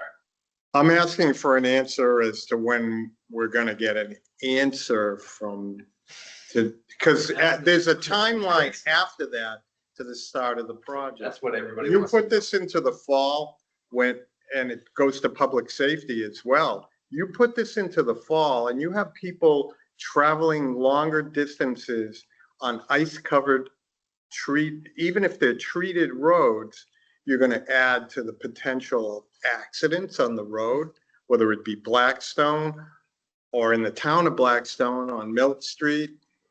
I think these things need to be considered in terms of the timing of the project. And I think it's been said here, and I'll make a statement, I'm sorry, that we really need to think hard about when we do this, because everybody can live. I'll be the first to say everybody can live 2, 3, 4 months, but you start to blow this thing out because of weather related, then there's a level of frustration and there's a level of cost to the taxpayers of this town. Individual costs. All the things that you want to, I'm not going to name them, but you know what they are. So thank you very much. That's fair. Thank you. I think I just saw it. Oh, I did. Is that Topher? Well, yeah, Yes. Topher. Can you give us your name and address and then your question? Sure. It's Christopher Peruzzi, 9 Level Street. So I just want to kind of extend on what was just being discussed, and I want to make sure that the impact is clear. If you start in fall, and it sounds like Christopher Hull just said, if you don't finish by January 1st, you're stopped until May 31st? Is that correct? The in-water work portion, right? And then that is the first portion of the work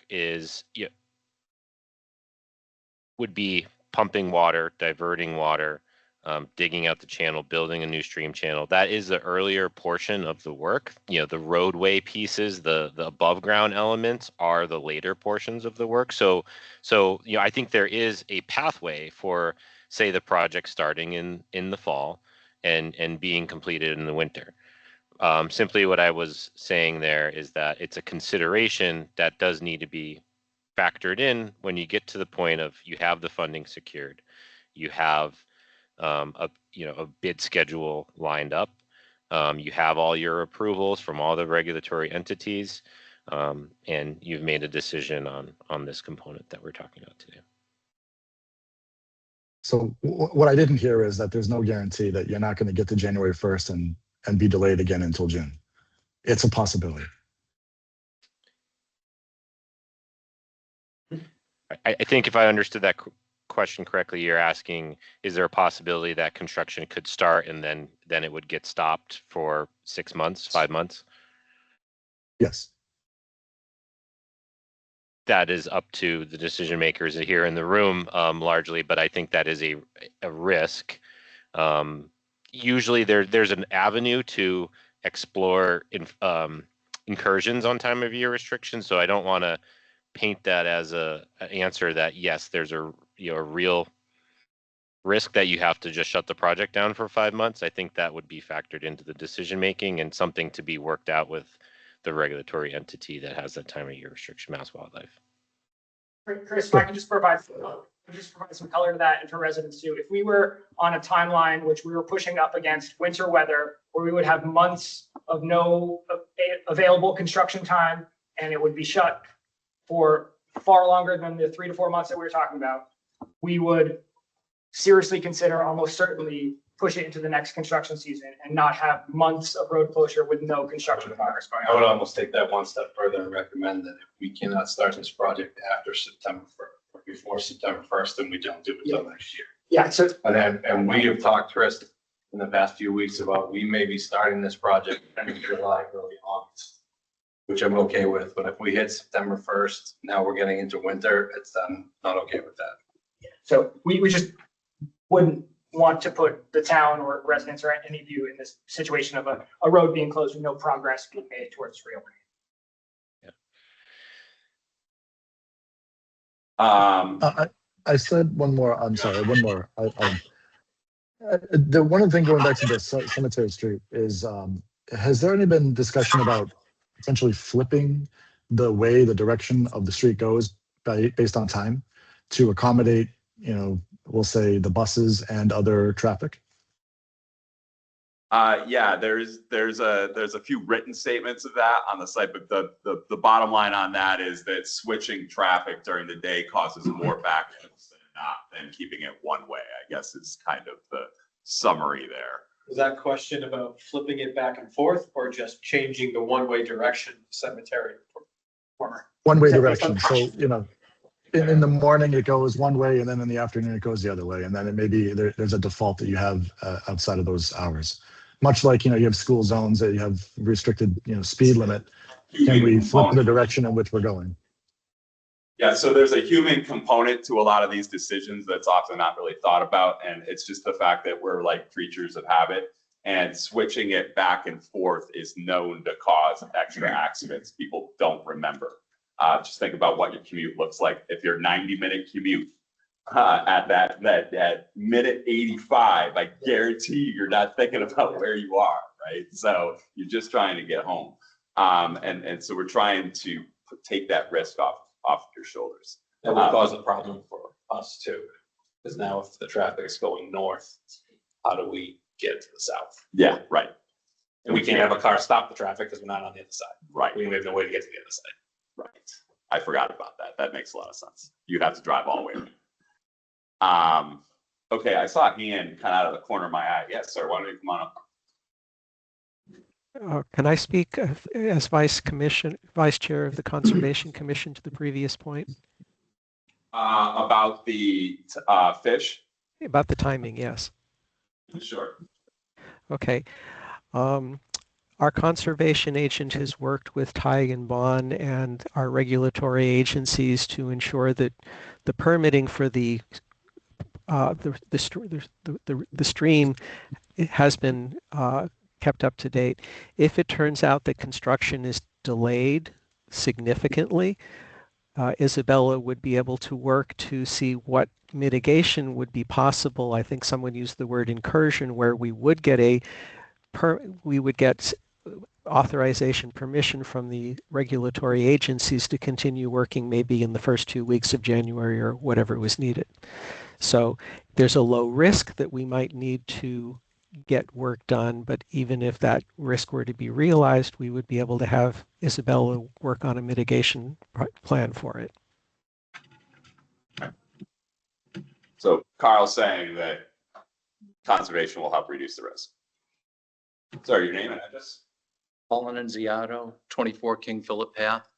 And this question is for Ty and Bond. As I heard the explanation earlier, I thought I heard that part of the timeline was building the box or whatever the construction is that we need. And I want to understand if that timeline, it sounded to me, and I want to make sure I understand this properly, saying that the road's going to be closed while someone constructs a concrete box or whatever. No, I'm sorry if if that point was not clear. There is a precast structure that is proposed as part of this project that will be procured and cured, manufactured off-site, transported to the site.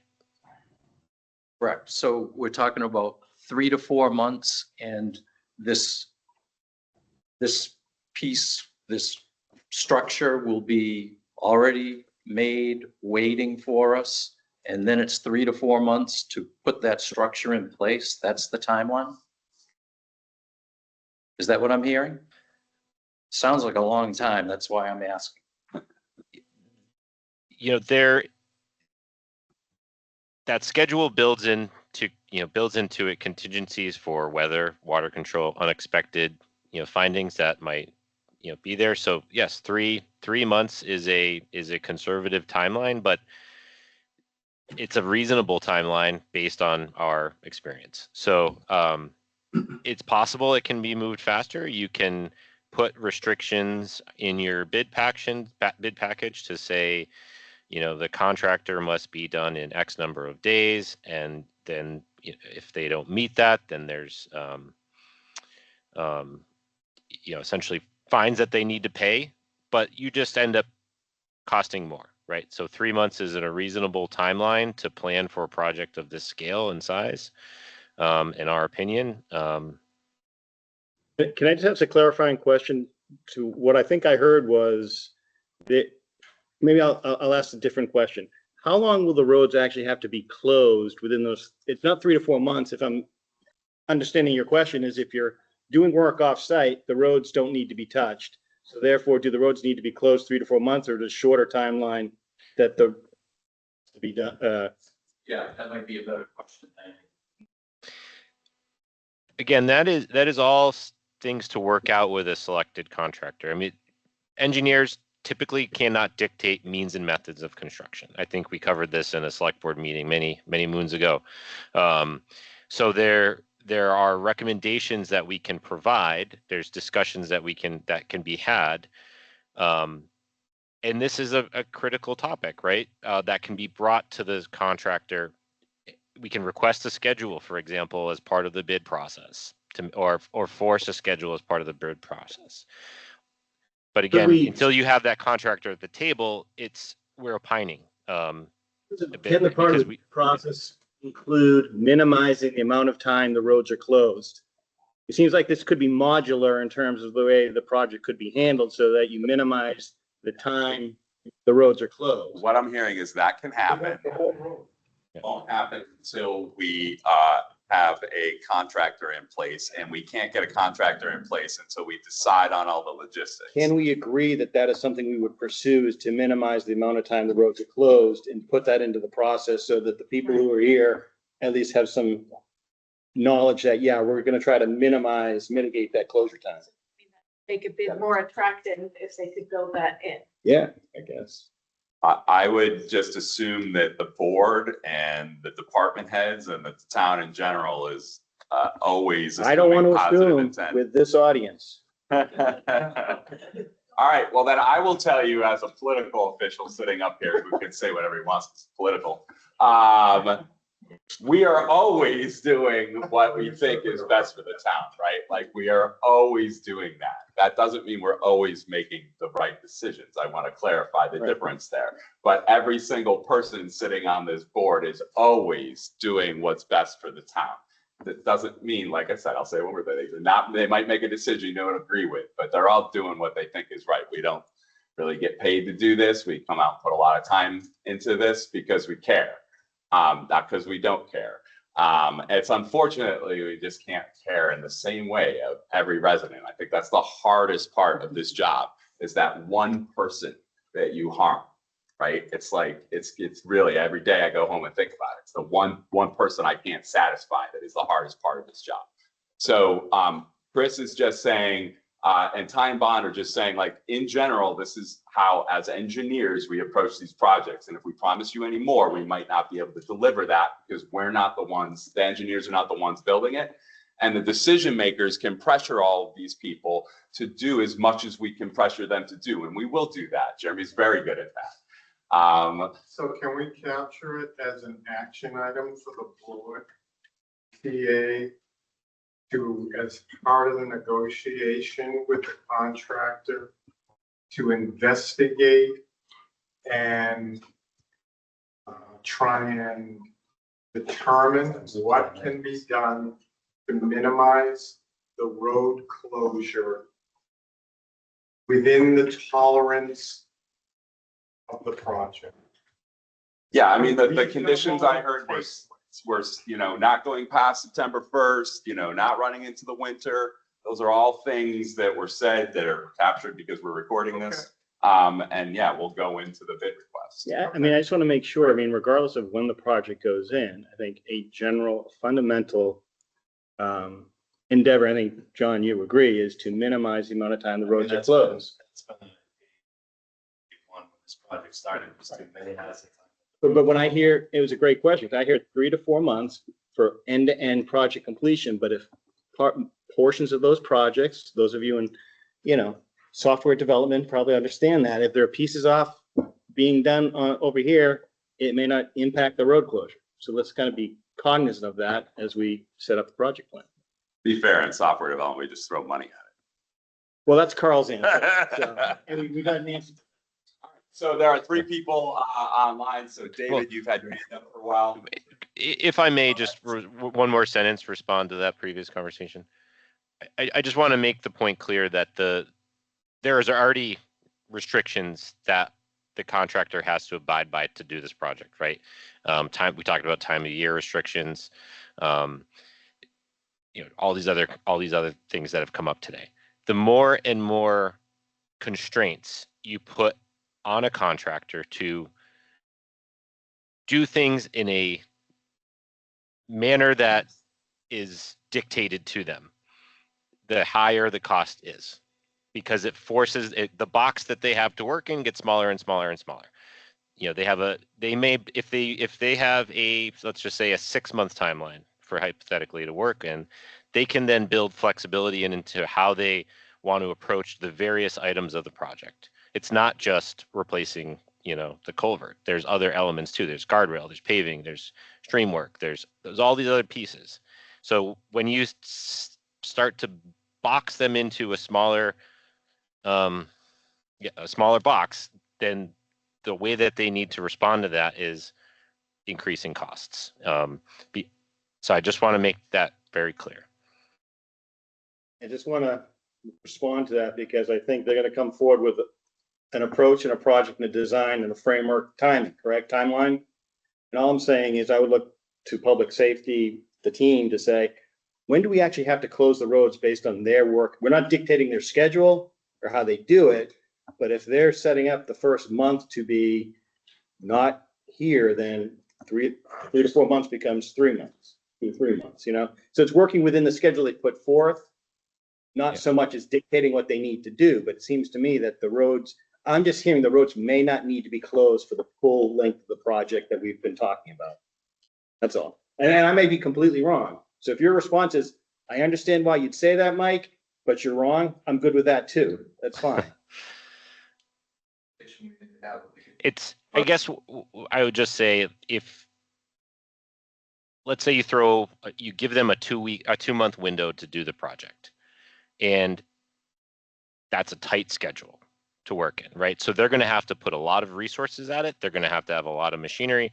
They're going to have challenges maneuvering around the site on how to actually build it. So maybe if they had more time, they could tackle certain elements at a different rate to provide some of the flexibility that you all are asking for. But if they have no flexibility to change the other elements, they might need to take a longer period or a more sustained period, I should say, of road closure versus maybe a staggered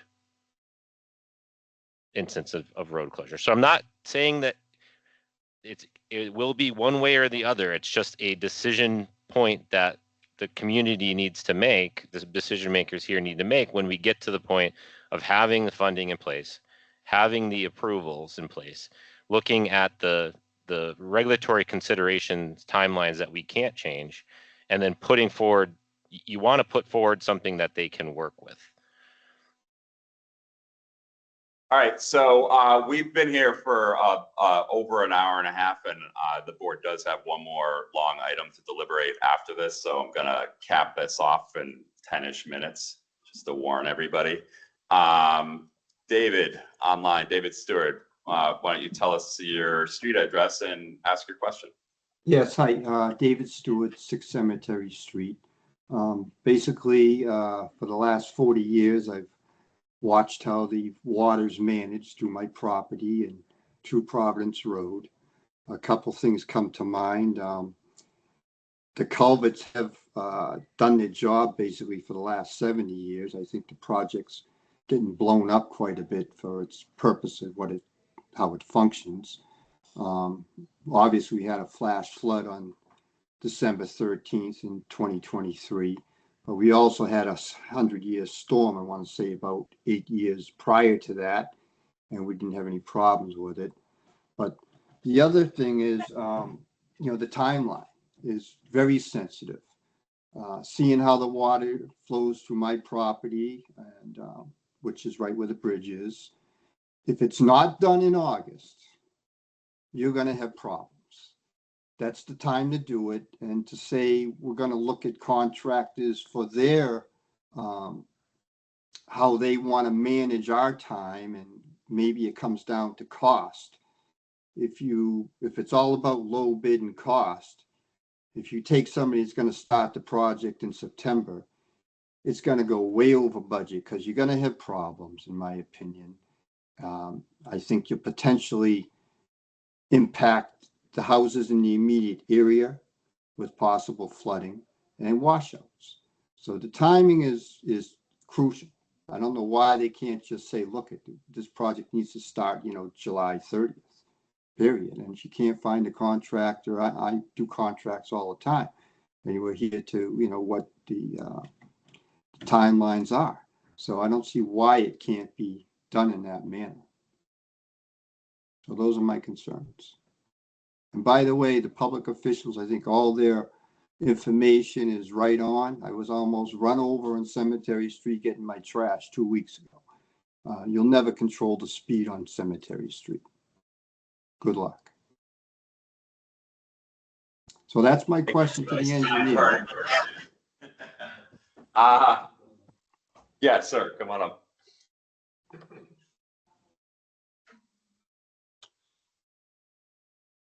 Eric Gardner, 10 Puddingstone Lane. I have a question for Chris from Tyson Bond. Question is, it sounds like what you're saying is manufacturing the precast, that's the long lead item in this project, correct?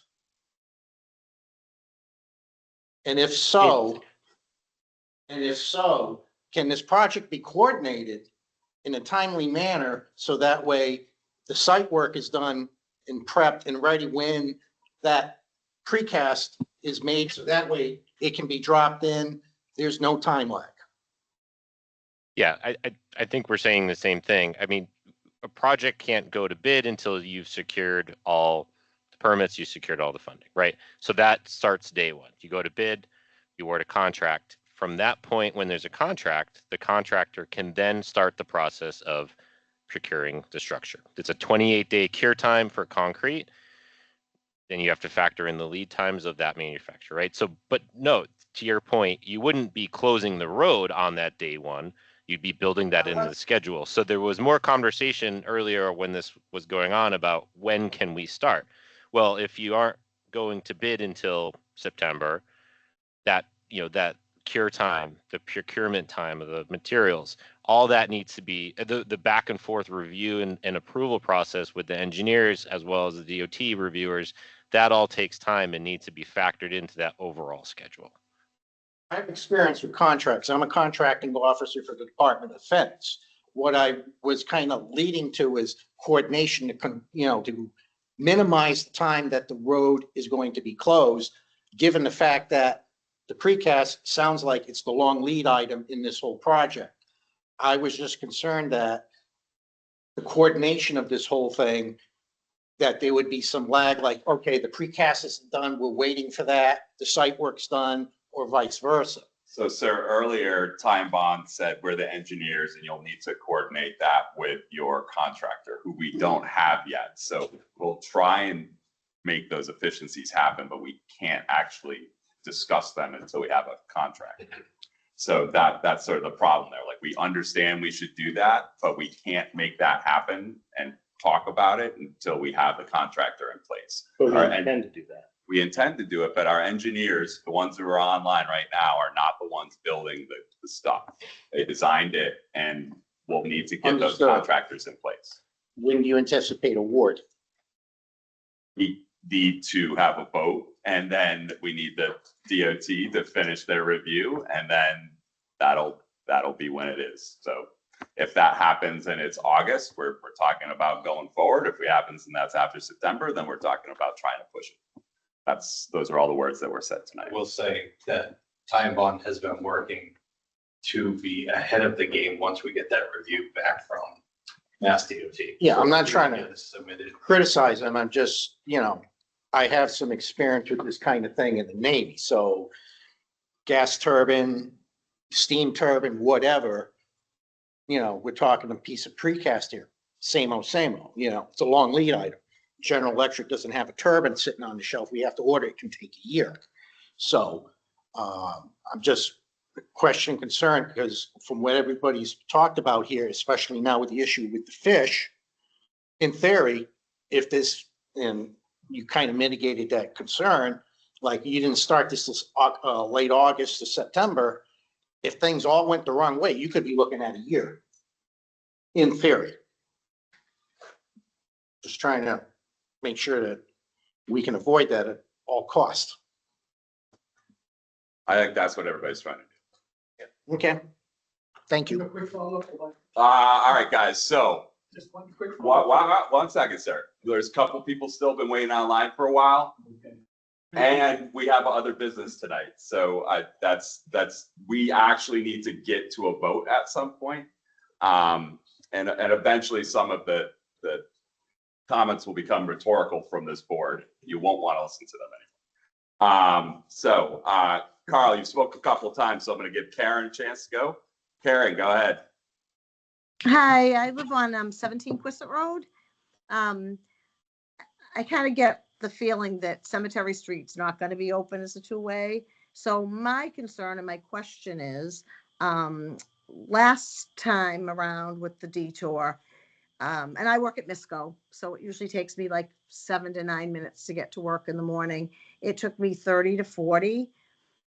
The biggest problem, aside from the little bit long backwards route, was getting out off of Blackstone Street back onto the main road. There was so many people backed up. No one would let us out. There was not a policeman to be seen. And to me, it became very dangerous because now people were like cutting people off, trying to get out. It was kind of scary. And I just wonder if we're not going to open Cemetery Street, is there like a plan on something at Blackstone Street to help traffic get out? Huge concern. I plan on using Emerson. So Karen, I appreciate your question, your new question. Because I live on Blackstone Street, and right now getting out of that street during rush hour is impossible just now. So Right, just regular, right? What on auxiliary affected streets, how does public safety deal with that type of issue? I have to play it by ear and see what the traffic looks like at the time. I don't even go down Blackstone Street myself. I go down, I live on Level and I go Millville Road, so I can loop around. I don't even go Blackstone Street, because I can't get out of a cruiser. So that's, again. Yeah, so they're not gonna let a cruiser out. Shiny lights. Yeah. Great Um, other problems. I will say Mike just said it, he knows Emerson Street. There are other ways off Blackstone Street to get out. right, Emerson, Kelly, Sitting level. It gets you to 16, which is easy to turn on to if you're going that way. So we expect traffic to sort of divert through estuaries, so to say, and kind of disperse as it goes farther and farther. But you're saying that Cemetery Street's dangerous, but you go down Level Street to avoid Blackstone Street? Are you I said I serious? live on Level Street. On Level Street. Chief lives on I level. live on Level Street. I know how All right, dangerous it is. I drive Level Street to go visit my Don't walk son. with it. That is probably the most dangerous street in the town. So A I couple think, of meetings ago, you can go to YouTube, and a couple of meetings ago, we had the Level Street safety discussion. You're more than It's welcome. one of them, but they're Dig into that one. on a road to the day. Just- oh my God. All right, so, Thanks for that sure. info. Thank you, Karen, for your comments. Thanks. Not to beat a dead horse, Dave Price, 15 Massasoit Way. Not to be a dead horse, but I'm a little disappointed that a 4-month project is being discussed and we don't have with the professional advisors that we're paying a more precise window of how long the road would be closed. This is a completely different More discussion. precise than the 4 months. 4 months, I think with all the contractors that are known to the engineering firm, I think an estimate, is it 2 weeks, a month, 2 months? This is a very different discussion if it's 2 weeks, a month versus It's 4 definitely not a month. I think they gave an estimate of 4 months. That's their estimate. Yeah. You won't know what happens to it to bid. So can I step outside my lane? So when we built the police station, I was involved with that. I was on the committee. We built the station and we had to go for bidding for that. So first we did all the work they're doing right now, the pre-work. We won't know until they take their vote and DOT finishes everything and you actually go to bid with your demands. Once you come back, you gotta find out who's even interested. Once they give you their bids, they're gonna open the bids, they're gonna go through them, and they're gonna select a contractor based on questions they may ask the bidders, because they can eliminate based on what they don't like with it. They say it's gonna take a year. Yeah. So once we have that and you award it, now you're gonna work with the contractor like you do with the police station. Within weeks of the police station, that was a 18-month project.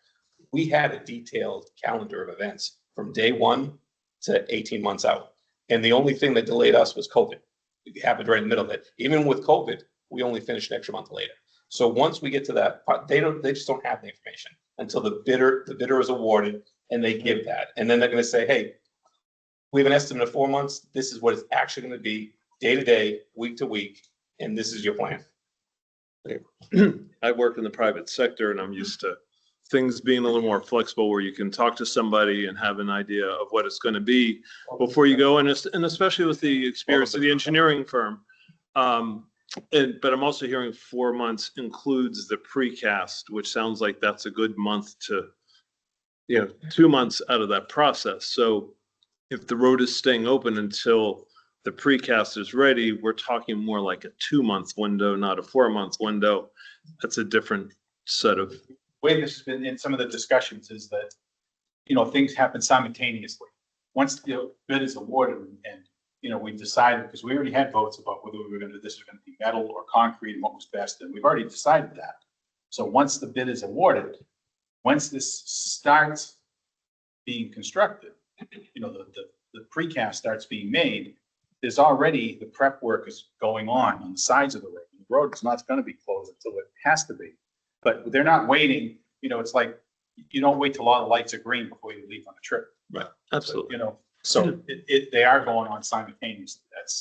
We're not waiting for one thing to happen to we do the next. So the road, they don't get a lot of adjustments. So when they give you that schedule, time is money for them. They're gonna want to keep on it because they can't come back for more like you can in the private sector and say, well, this came up, we want this much more. They have to live within that bid. but what I am hearing is a lot of prep work is going to be done before the road is closed. And therefore, it's a 4-month estimate. We're talking something less than 4 months that the road is closed. Is my logic I correct? said, I think what I said, this is a lot of prep work to the bed of the stream bed and everything before it can get put in there. And of course, you have to take the old one out before you put the new one in, and the road has to be closed for that. So Chris, I would just- I'm just gonna ask.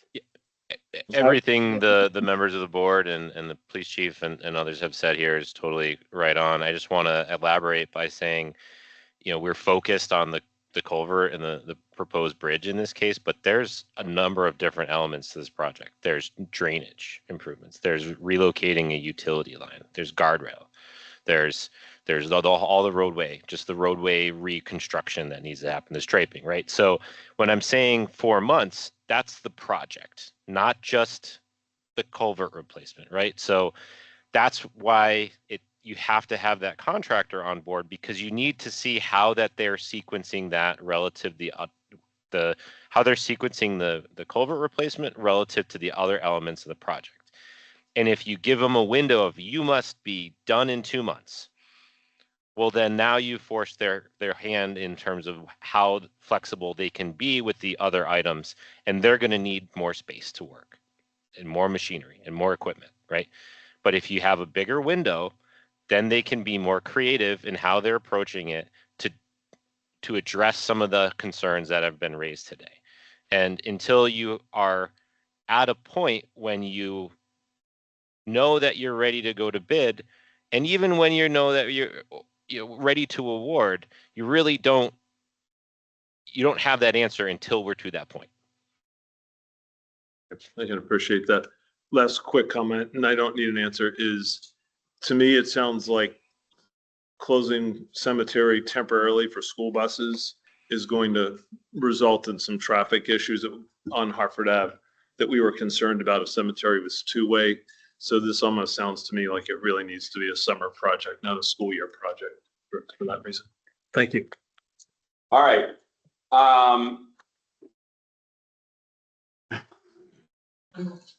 Here's what I'm gonna do. I have 3 hands, 4 hands. 30-second question. Yeah, 1 second. So I have 4 hands, all right? You're gonna have to get 1 minute because we really gotta move on.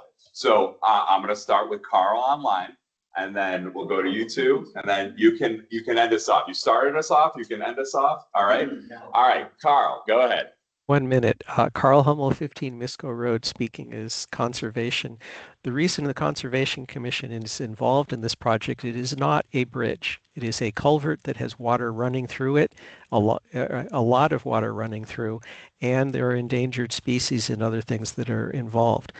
So informationally, the culvert is a circle right now. There's going to be a box, which means they're going to close the road, rip out what's there now, and then they have to control the water that's flowing through while they reconstruct a stream bed that looks natural and then try and make it look natural. And that's what is meant by dewatering and site prep on there. So that's part of why it's not a 1-month bridge repair project. You do have to work within the environmental regulations for setting up the stream bed and restoration project. Thank you. All stream crossing standards, and we have to meet these standards for DEP with this project. All right, sir. Very quick. It wouldn't require a police presence, but maybe it's not legal. Why not leave the speed limit at 25 and put temporary speed bumps every 60 feet or 100 feet or whatever? So we're gonna have flying cars. You'd have to have lights, signs that say speed bump, but it would slow people down. And the safety issue wouldn't be what it was if there's no speed bumps. And everybody's, looking to speed up the project. I'm looking to still, find a way to keep it open, two-way on Cemetery. But is it legal to put speed bumps on a road? And can't they be rented, these things, these temporary speed bumps? I don't think we have any of those answers right now. I mean, yes, I'm sure they can be rented. What effect will they have on the road? And I don't, Well, that would be part of the traffic Yeah, study. they would slow me down. Well, anyway, that's my suggestion. Thank you. I'm come up there.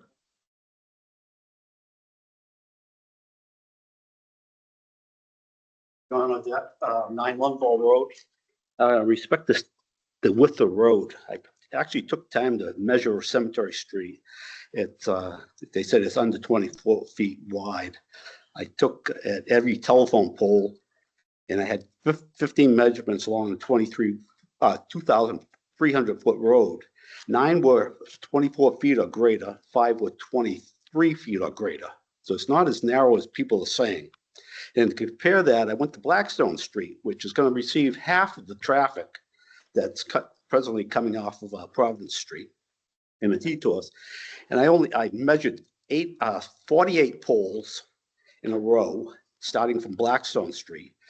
37 were less than 24 feet wide, 11 were 24 feet or greater, 1 was 20 feet wide, and 7 were 21 feet wide. And the curves on that road will far exceed Cemetery Street. Thank you for your time. Thank you. I think the main width restriction is that bridge, if I remember correctly. With the width of the bridge is 26 feet. That's curb to curb. Okay. If you reduce the traffic to only vehicles, you won't have the weight configuration. You ready to wrap us up? Finish up the room here. All right, real quick. Mr. Baroli was scaring everybody with lawsuits on for the town. If the speed limit is 25 miles per hour on that road, if I'm on a motorcycle on Providence Street and I'm doing 65, 70 like a fool and I get in a car accident, how can the town be liable for a lawsuit?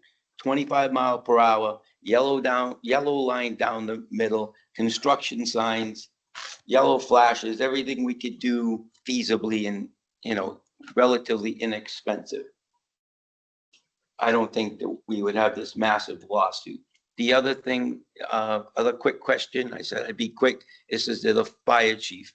Would you rather go back, and you've been busy, I've heard your sirens twice, you've been busy on our side of the town. Would you rather have to, the police are busy, you'd rather come up back down Cemetery Street with your flashes on against the traffic, or 25 miles per hour, we've got that one yellow painted line down the middle and carefully get back. And one other thing, if you come to my house, please don't take me to Woonsocket. I will wait. I will wait. All right. So I will accept a joke to end this session. Thank you. I just wanted to respond to Mr. Mussini about his, I wasn't trying to scare people. I was making a statement, but you kind of proved my point.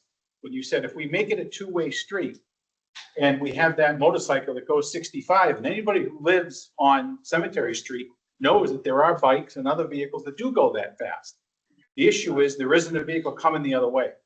If you turn it into a two-way street, now that guy who is going 65 can hit a car head on coming the other way. And even though he's a fool, he doesn't deserve to die. And that's all I was trying to say. I was not trying to scare people. I was just trying to make a point that you create. Well, it would be. Yeah. So, Because they changed it. And we said, listen, if you make it a two-way street, you're going to increase the risk. So even though he's a fool, the town contributed to that situation. And in Massachusetts, even 1%, then you're liable. So the answer is you're right, but it would still make it more dangerous, and it is part of the concern. so the town, beyond taking our expertise, talk to engineers. And I just want to go back to the one sentence that would cause liability with us.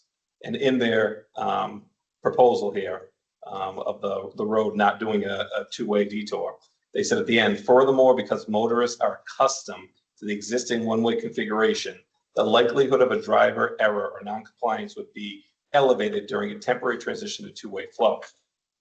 This is a public document now. It happens. This is going to get subpoenaed. This is going to be evidence. So at that point, because they did their due diligence, You now have a professional engineer telling you that this is happen. If it does, just add the zeros.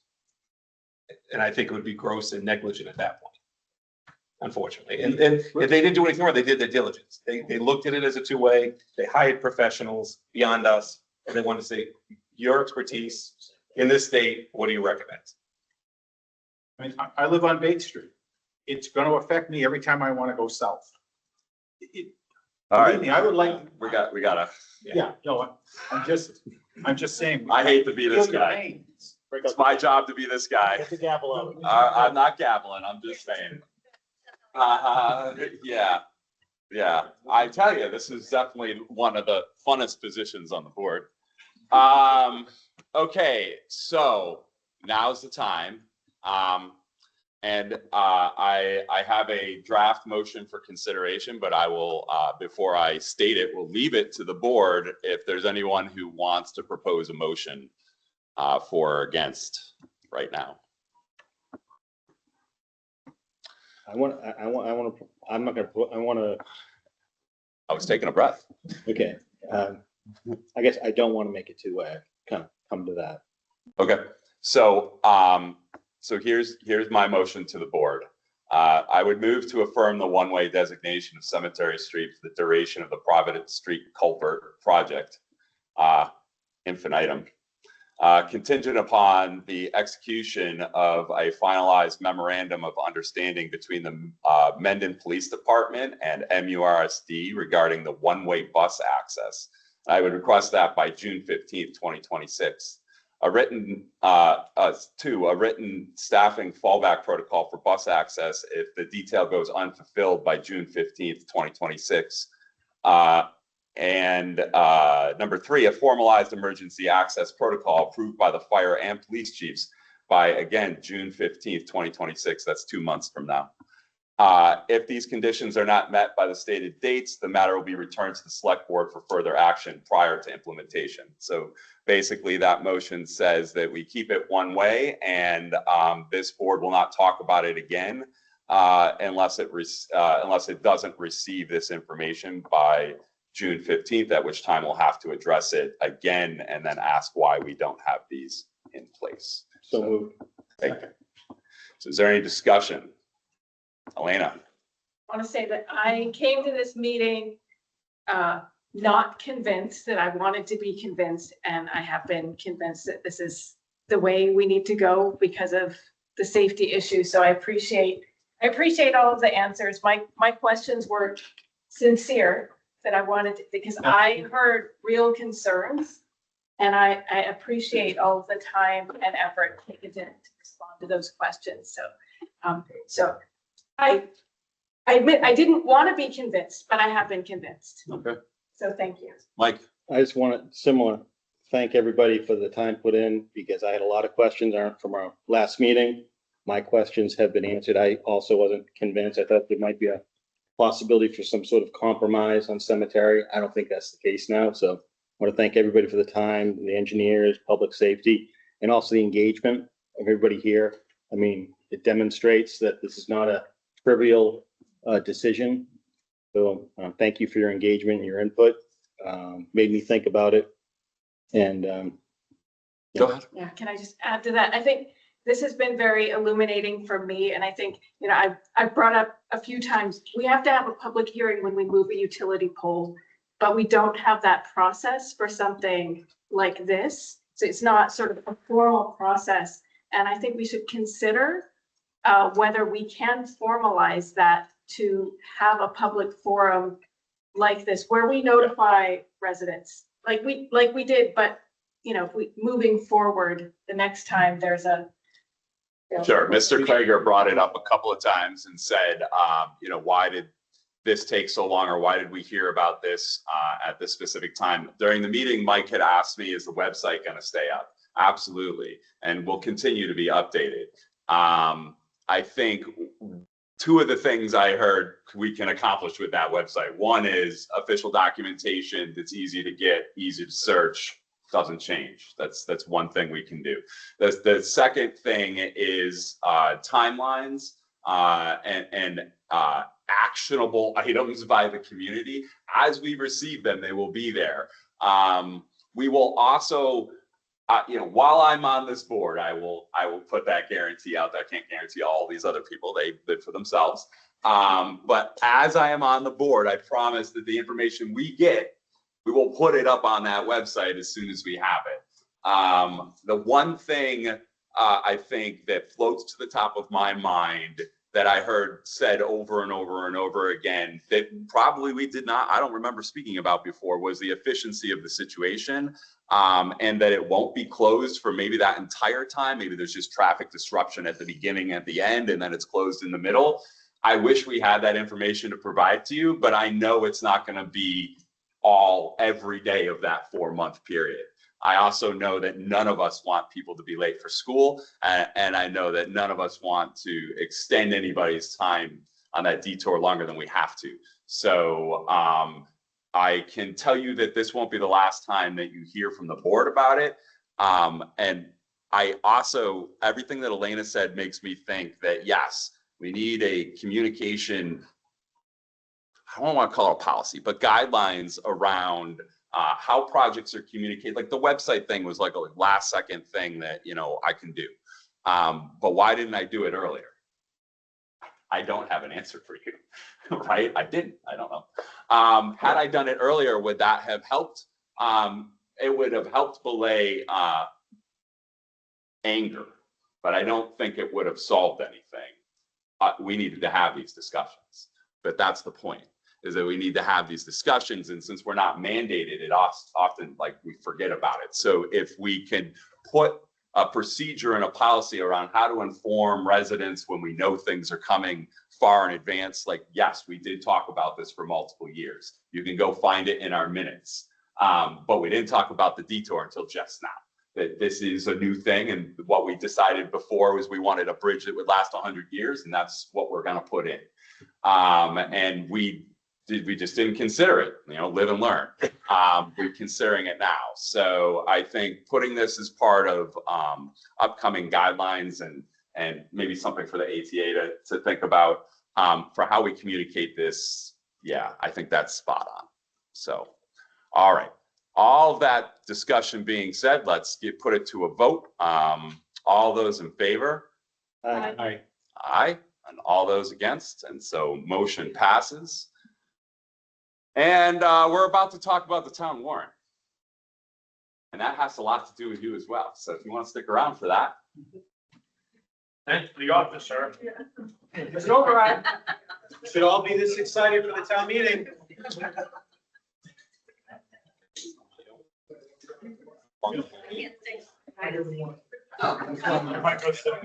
Ty and Bond, thank you very much. Thank you all. Thank you. Evening. Have a good evening. Thanks, Chris.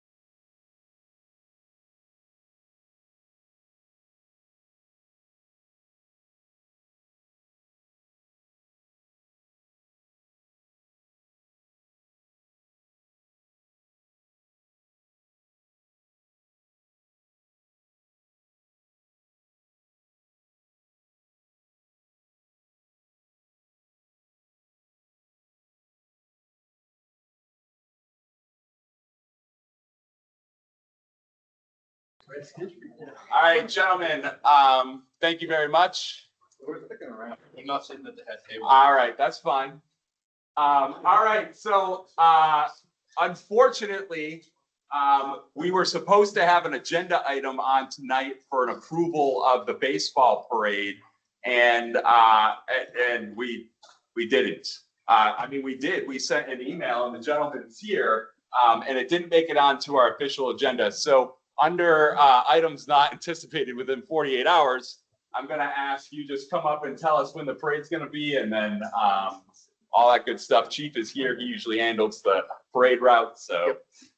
Dana Nero, President Nipmuc Youth Baseball, here representing baseball and Nipmuc Youth Softball for the parade. Right now, opening day is scheduled for April 25th, that's Saturday. The typical parade we do every year, the kids will start gathering 9:30 on Kelly Road. We'll get them lined up. We typically have the fire truck at the front of the parade and go down the street to Pizzella Field and have a little ceremony down there, and then some games for a few hours. I called in the request for the fire truck and the police detail, just waiting for some responses on that. I'll follow up with that. Fire trucks are there. Great, awesome. We're always there. Did you actually request a detail? I sent in an email and I think I was waiting for a response, but I'll follow up with it. Yeah. So I'll do that tomorrow. All right, so annual baseball parade, same location, same time frame, same situation. Everybody's aware, luckily public safety's here. So, all right, so I'd be looking for a motion to approve the parade for baseball along the route visualized here on, was that April 25th? Yes. April Saturday the 25th. 25th. Yep. So moved. Second. Any discussion? What's the time again for the parade? 9:30, the kids gather on the road and the parade goes off at 10 o'clock. Thank you. Thank you. All right, all those in favor? Aye. Aye. All those against? Sorry for making you sit through multiple hours. Oh, man, even more. All right, thank you for your time, man. All right. That's a bummer. I came here for 8 years straight to do that, and it's never during the meeting. Okay, you want to talk about the warrant? Right. So we're gonna go through the warrant. So first, I'm gonna talk about how the budget pieces of the warrant are going to be structured. I talked with council today. So first things first, I sent an email to both you and Select Board and FinCom earlier today that says everything on the budget, square, everything looks great. The number I pointed to tell you to vote as the number is the wrong number on the screen. Like, the budget is fine, everything is fine. I just pointed to literally the wrong number. So we voted a number that didn't include the $431,995 worth of additions, and then voted a revenue budget that did include those additions. So the use of stabilization and the use of reliance on an override remain absolutely the same. But I would be looking for a recertification vote on the budget of $27,759. $27,759,442.97. All right, so I move to accept the total general fund budget. Ooh, go back. Oh, sorry. I move to accept the total general fund budget of $27,759,442.97. All right. Any discussion? All those in favor? Aye. All those against? That also needs a FinCom vote. Yep, so when I go to FinCom to talk about all the other articles on the warrant. 28, I think. 27. 27. So let me share this. Carl. No, just to say that we did, I've created an agenda and I expect the meeting to be posted after Jeremy and Mike Krager approve my draft agenda. All right, so there will be one town meeting warrant article for the budget. There will not be an additional article for a use of stabilization, and there will not be an additional article for an override. Overrides happen on the ballot. What town meeting does is approve a budget that would then be contingent upon an override, but there is no separate article that says this is the override. So there'll be a base budget, an additional budget, and then one with stabilization and then one with override. So here's what it actually looks like. So there will be one article. I'll show that in the warrant in a moment. So council suggested motion A, B, and C. So motion A would be a general fund budget of 26 million and change. And that includes an MURSD appropriation of 11.6 million, or a 5.8% increase from fiscal 2026. What that number represents is all of the municipal requirements, including the additional municipal additions, including the approved municipal additions from yesterday. And then it has the 5.8% increase for MURSD as the delta between what was approved. And that's all within the levy, within 2.5 local receipts, state aid, everything. So I want this voted first, because if other things fail, I don't want the town to be without a budget or have a requirement to call another special town meeting simply to get our normal operations together. Motion B would be a contingent general fund budget of that 26.6 million.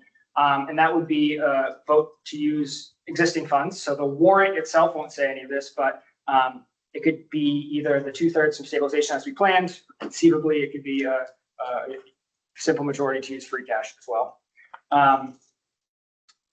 And that would be to increase the MURSD budget by 564,402. Instead, that contingent budget could be split. We can say, some of the ads from the municipal side get placed on that stabilization piece, and that would mean the 11.6 million for motion A in the base budget for MURSD would go up. We had talked about both yesterday, but we talked about it in terms of the warrant language. This is in the motion language, so you don't need a decision at this point. And then motion C would be the contingent general fund budget. That is that full 27.7 that we just voted accurately. And that would be a simple majority. And the vote would be in order to approve this budget, it would be contingent on the Proposition 2.5 override passing. So these just all cast into each other and we're gonna vote them just contiguously unless So they 3 fail. votes and 1 aye. Yes. And so can you just clarify? So this is different than the process for debt exclusion where it does need to have a separate. So yes, it is different from debt, because what debt requires, regardless of its exclusion from Proposition 2.5 or inclusion within the levy, is you need the legislative body to authorize the borrowing. So that's what town meeting actually does. And then the town meeting vote on debt says we authorize the borrowing contingent upon the debt exclusion passing, and then it goes to the ballot. So that authorization piece. So this is essentially voting motion C, which votes the budget, is the akin to the lever. authorization. Yeah. All right, so what happens with a failure of motion B? So it depends how we structure it. So that's why I am recommending structuring it wholly on Mendon Upton rather than the school district, rather than having town pieces in there. If we have town pieces in that stabilization piece and that fails, then those things don't get funded for the town. And we can come back at any point. We can make a motion to reconsider later. We can do all sorts of stuff, which we'll have a menu. I'll make sure we have kind of a playbook and a menu for you all. Choose your own adventure. Yeah, definitely. So if that fails, then we would still be able to vote the contingent budget. It's not blocking. So the MURSD appropriation would then be $560,000 short the of what it original, needs. right. And the ballots have already been, they're being ordered tomorrow, and it will be printed with $1.1 million. So then we would need to come up with $564,000 in another motion somehow. We could bring it back to an STM and revote it as well. All right, so you had also said free cash at that moment, right? And what would our free cash be in that moment? So right now, our free cash is, I'll give you the exact dollar amount. And is that like a shortcut? Like, that's really ill-advised, is it not? So it's essentially the same thing. So unspent free cash right now will become free cash in the fall, and then we will use that free cash to repay stabilization in one way or the other. So do we take it out of stabilization and then refund stabilization? Oh, or right, do you we had just have talked it about this never already. stay So going? So if the 2/3 of stabilization fails, free cash requires a simple majority vote. I think there might be, but there's structural reasons or there's optical reasons, no structural reasons to go with stabilization. Stabilization is the money we've been saving in anticipation of shocks, whereas free cash is what happened last year. And so there is the storytelling of, we've been saving, as the state calls it, the rainy day fund. We've been saving for the rainy day. This is the rain sort of thing. Right. So the right thing to do is to ask for the money that was appropriated for this purpose. Well, that you appropriate money that we had saved. Right. Our free cash balance right now, our free cash balance. $10 million. 913,906. So I have been saying 700,000, which is net of using approximately 200,000 for snow and ice, which we have $196,000 deficit posted right now, but not everything is posted, right, John? So we're looking at low 200s. Yeah. So 9 minus 2, so you're still in the 7. Yeah. Okay, so but that would put us in super slim margins and make STM more difficult. But if we use 500,000 out of the remaining, I'll even say 600,000 out of the remaining 700,000, the town has infrequently in the last decade closed a fiscal year with more than $100,000 of free cash, and we would still be in that position. Last year we closed with 2 something, but in years past that was uncommon. Can you remind me, I know for stabilization, we need 2/3 majority for free cash. It's simple majority. And I will share one other thing because somebody asked me the other day, yesterday, it was like. It was another day. 3 weeks ago. So I'll zoom in a little bit here. So these are balances going back to fiscal 2017 for some of our reserve funds. So I'm talking about using capital stabilization to minimize the amount needing to be borrowed, if any, for the Proper Street culvert repair. OPEB is just, I talk about this at town meeting a lot. It's a long-term liability that we get dinged on credit ratings, so making down payment on that is important. But stabilization back in 17 was almost 900,000. There were then some draws on it in 18, 21, and 23. But since then, we've been steadily growing this, and it is now at $2 million. So since the end of fiscal 23, which was not quite 3 fiscal years ago, the town has doubled the amount of money it's had in stabilization to get to our, savings rate. We've made great progress on that, and so that's why we've talked about the multi-year phase out and then payback to get back to where we are, because the town's made some really great strides and that's really hard work to get there. But and then this 566, I zero that out, use that all for Providence Street culvert is plan. And you can also tell we've been making good strides on OPEB. We have not, we did not contribute $80,000 to OPEB this year. These are market returns. So we'll start to see returns over the long term outweigh our contributions, which is the whole idea behind starting the trust fund. But it asks for a stabilization history. So I will include this. I'm going to put together a little bit more comprehensive of a budget book. So I'll make sure this is included in town meeting materials. For the town meeting, it'd be nice for just maybe a bar chart. Average. Yeah. I'm not gonna do it like that. I just saying. I like free graphs.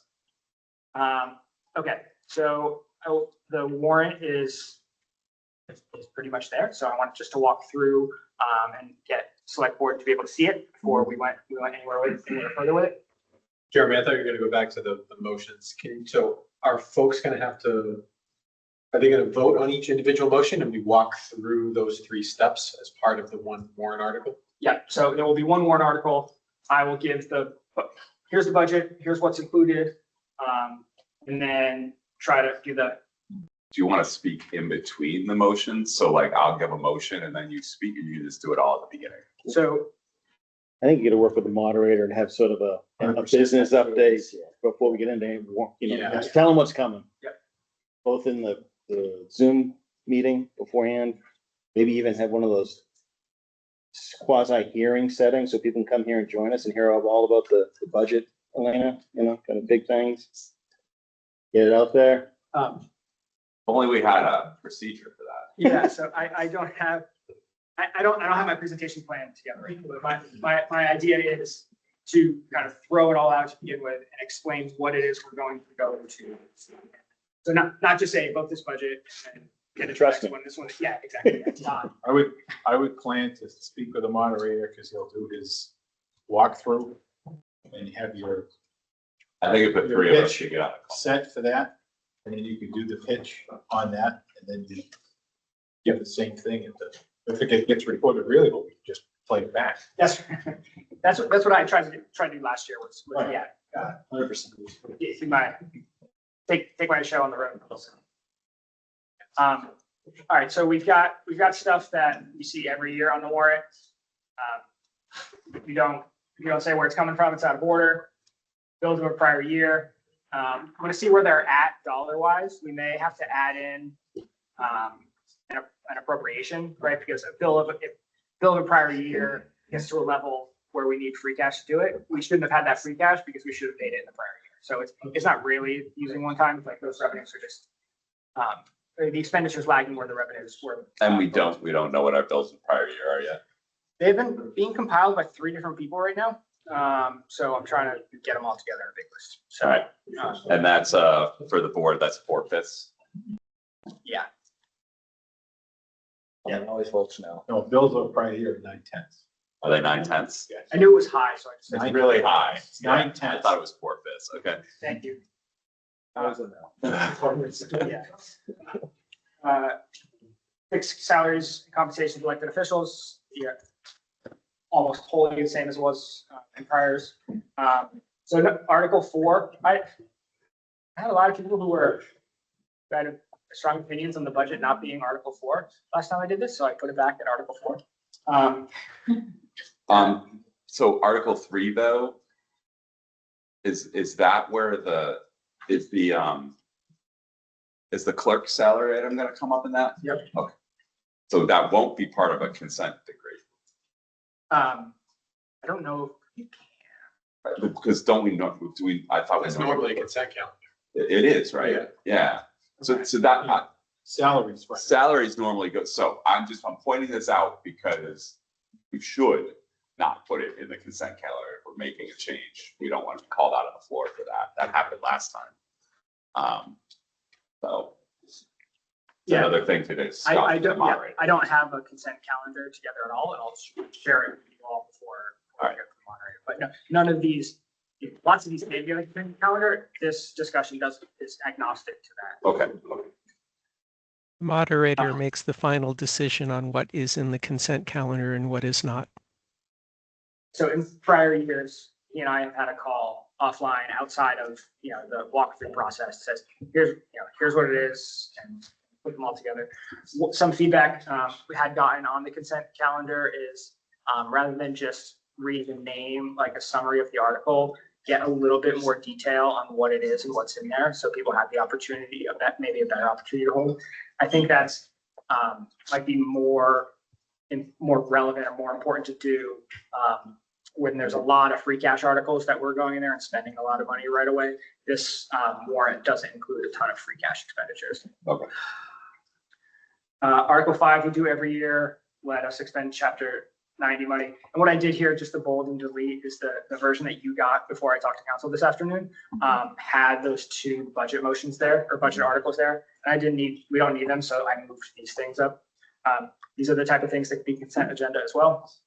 Article 6 says you can require easements on behalf of the town. Non-monetary, thank you. We have to vote that every year. Yep. And it feels like we voted every meeting. I don't know why. Well, that's because we did the fiscal 25 one at special town meeting. Right, is that why it seems that way? Okay. So this will be my fourth town meeting, and it will be the time we voted. Okay, Yeah, it does. all right. feel like I thought it was just gaslighting myself. that. This is using free cash to fund the snow deficit. The assessors piece for their cyclical inspection program and their valuation account. We talked about that yesterday. It needs to be raised on the levy, but it's not part of the general fund budget. our 3 years are up on the senior means tested exemption, which we talked about with the assessors when they were here. So this is back on the warrant this year. Are the assessors going to speak their motions, or is that going to be the select board? Chief, It's usually us, right? Usually Kevin gets up. just checking. Sometimes people don't want to do If he's it. not there, I'll get up. Okay. Then we have 2 more budget motions for the water enterprise fund and the trash and recycling enterprise fund. Because they're both off general fund. I have a highlight here. I had a note about discussions on the parks revolving cap. I have to go back and see what the board ended up voting. I sent a note over to parks now, but I don't recall what that number was. I can go back and look at the minutes, but that's why. It might have been 275, but yeah. And I don't know this. I don't even think that. I don't know if this needs to go in the warrant, but What, the table? yeah. I'll check what we've previously done, and I think it's usually on the slide. Yeah, it's usually in the motion that Dan puts up. but is it in the warrant that gets mailed out? think so. That's an easy thing for me to verify. I'll go. I just go to last year's warrant, but I don't remember there being a table. Any warrant. If we have, it should be if we have the numbers, but if we didn't have the numbers yet, we didn't know what they were going to be. Right. It wouldn't be. 14 is the capital project stabilization appropriation that I just talked about. 15 is what I talked about before, which is the authorization of debt. This does not have the contingent upon a debt exclusion attached to it. I'm hopeful this will be small. I'll talk about it, but hopefully it'll be small, and then special town meeting or next annual town meeting, depending on timing, can rescind whatever part of the authorization we didn't use. So we don't just have a bunch of authorized but unissued debt hanging out there.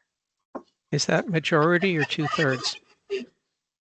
I'm not sure. I told council I would send this warrant over after tonight's meeting. And then what the feedback that I get back from them includes the vote quantums for all types of the votes. So I don't know this off the top of my head, but we'll have council. I mean, that's just another sensitive topic. You're going to want to be strategic about your presentation.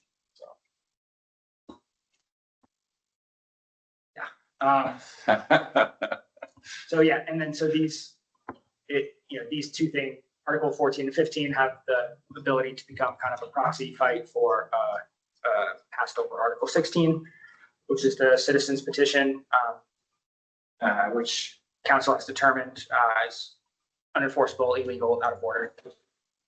Also on the conversation with the moderator, but the moderator has been looped in on all those conversations with council. A number of things from CPC. So transfer sum of money to cover debt service related to the fields.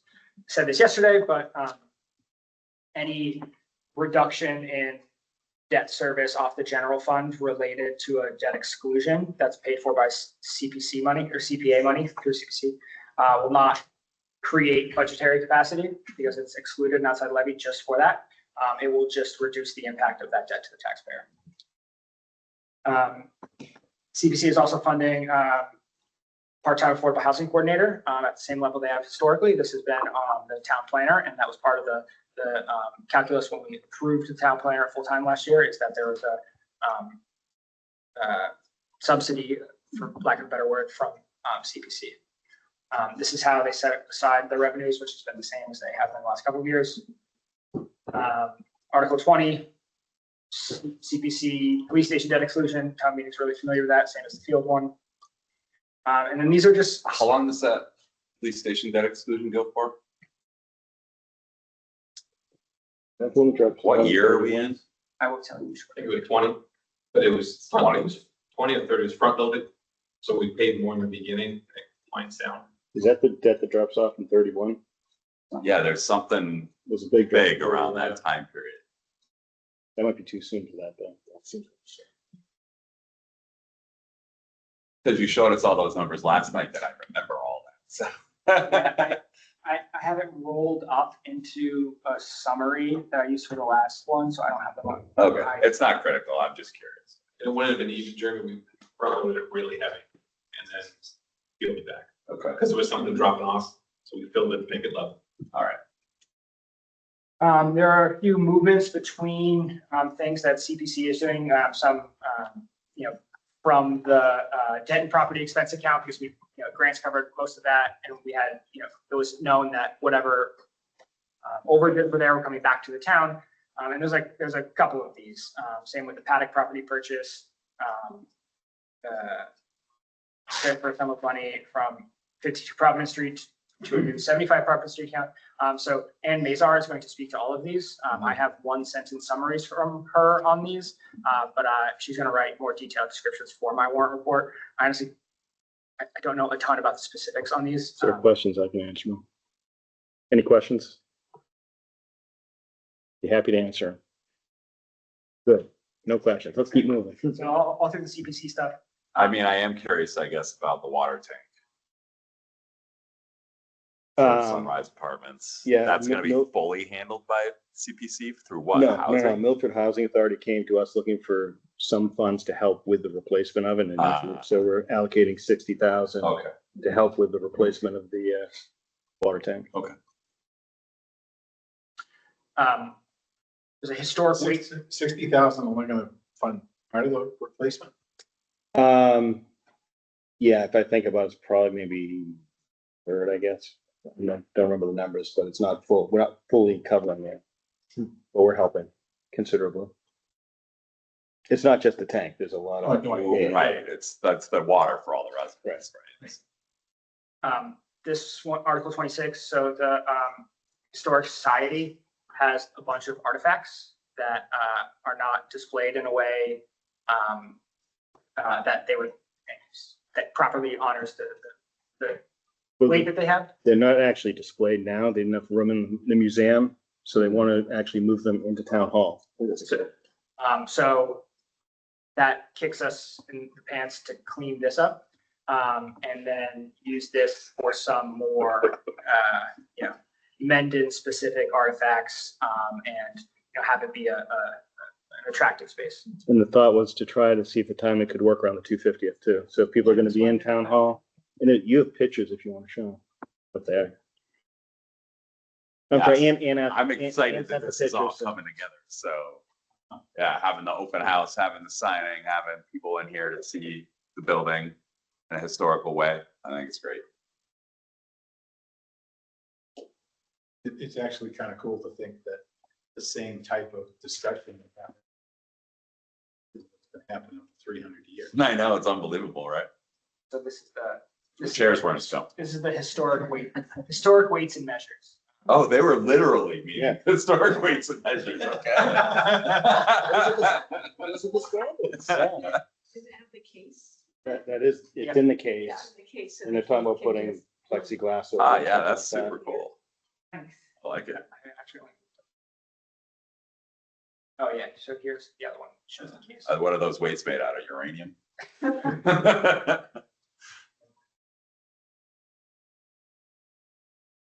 So they're lighter now.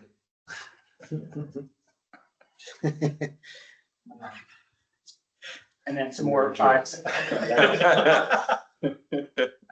How much does a neutron weigh? I don't know. Some more historic preservation for the Historic Society, 5-year land use program we do every year. And then another transfer from an account we funded last year, or just in the fall, back to the land bank account.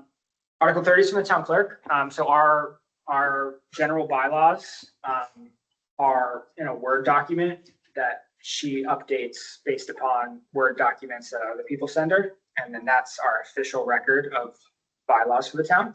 And that seems. A Word document? Yeah, that seems not as content control, permission controlled, versioning history. Doesn't seem as sound of a system as we could maybe have in 2026. So there is a series of proposals we got to kind of use an electronic code database. Same one Upton uses. If you want to go poke around and check it out, and then they go and update your bylaws based upon the process we established within their program and do all that. Does it plug into the website? Yep. Sweet. Does this include digitization or do we have to do that? So there's the big upfront. There's like a $9,000 like startup costs, whatever, that get everything we have in. It is both general and zoning bylaws. And then there's little added pieces. So I have the whole proposal, and then I added 1 year worth of operation, 1 year of subscription costs to the ask. So we'll have year one and then year two paid for out of the fund rather than the general fund. Then it won't come on the general fund until 29. What's the total cost? $20,000, so startup and the Worth additional it, year. It's a much better interface for the taxpayers. Yeah, the coordination between the update on the website too is always a pain in the butt. Yeah, that's great. So, yeah, I think it's great. She's been asking about it for a while. 31, so as part of the fiscal 26 budget, not a mistake, it's 26. We talked about the Wetlands Protection account, Wetlands Protection Act account, WPA, funding $4,000 of the conservation, $4,088 of the conservation agent salary. That was part of these discussions last year. Conservation Commission voted it, and we said, great. So we did budget that in the general fund, but the money needs to be appropriated from town. So you need an appropriation from the Wetlands Protection account to be able to actually. Each year or one time? This is the only year it's going to happen. So, but each year, yes. So that's what this is. And then 3 bylaws, town administrator bylaw, which we talked about a lot here. And No, this is the first time I'm hearing of it. Before Carl raises his hand, yes, you responded to my comments with comments, and I owe you comments back on my list. And then I'll make sure the copy of it, of course, comes here before we file it. Likely the next meeting. The land use committee has a bylaw change. So I'm not sure that I shared with this group, but nothing super substantial. It's more about electing officers, I believe.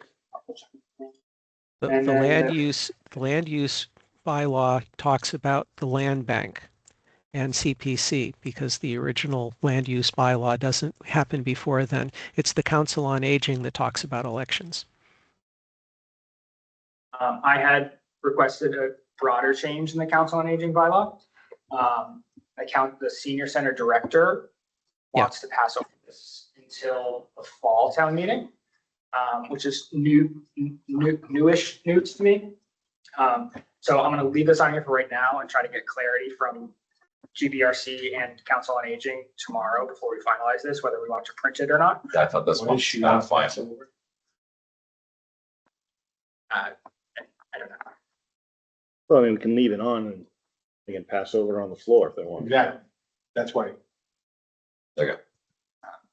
For Article 31, we can talk about Isabella's award and embarrass her in front of the entire community. Her Agent of the Year award. Yeah, give me some language on that, so I don't screw up the details. I would be happy to do that. I move to fund the Conservation Agent of the Year. Yes, exactly. Awesome. Because it goes into public records. So that's it, 34 articles, not a ton of, 3 bylaws at the end. Yeah, 34, easy. One sheet of paper, right? 34 articles, one of them has 3 subsets. Yeah. And then there's a whole series on stuff we talked about here tonight, so. All right, and then on the structure of the meeting if we are gonna get more than 300 people in there, which would be awesome, but if we are going, are we ready for overflow and all that jazz? Yep, moderator, town clerk, myself, and the school has been talking about moving it into the gymnasium. Okay. So moving the whole meeting, not having. Not having, That makes sense. It's a little more uncomfortable, but it's bigger. It's, anecdotally, I went to my town meeting that had an auditorium and gym overflow. And there was enough of a delay where you could like somewhat hear stuff down the hall before you heard it on the speaker. Right. Yeah. And then just the, That's painful. it's not great. All right, so we can maybe look forward to the gym. And then we've also been emailing the scout leaders to have, not only just the scouts do the opening, but also to have scouts to bring the motions back and forth. Fantastic.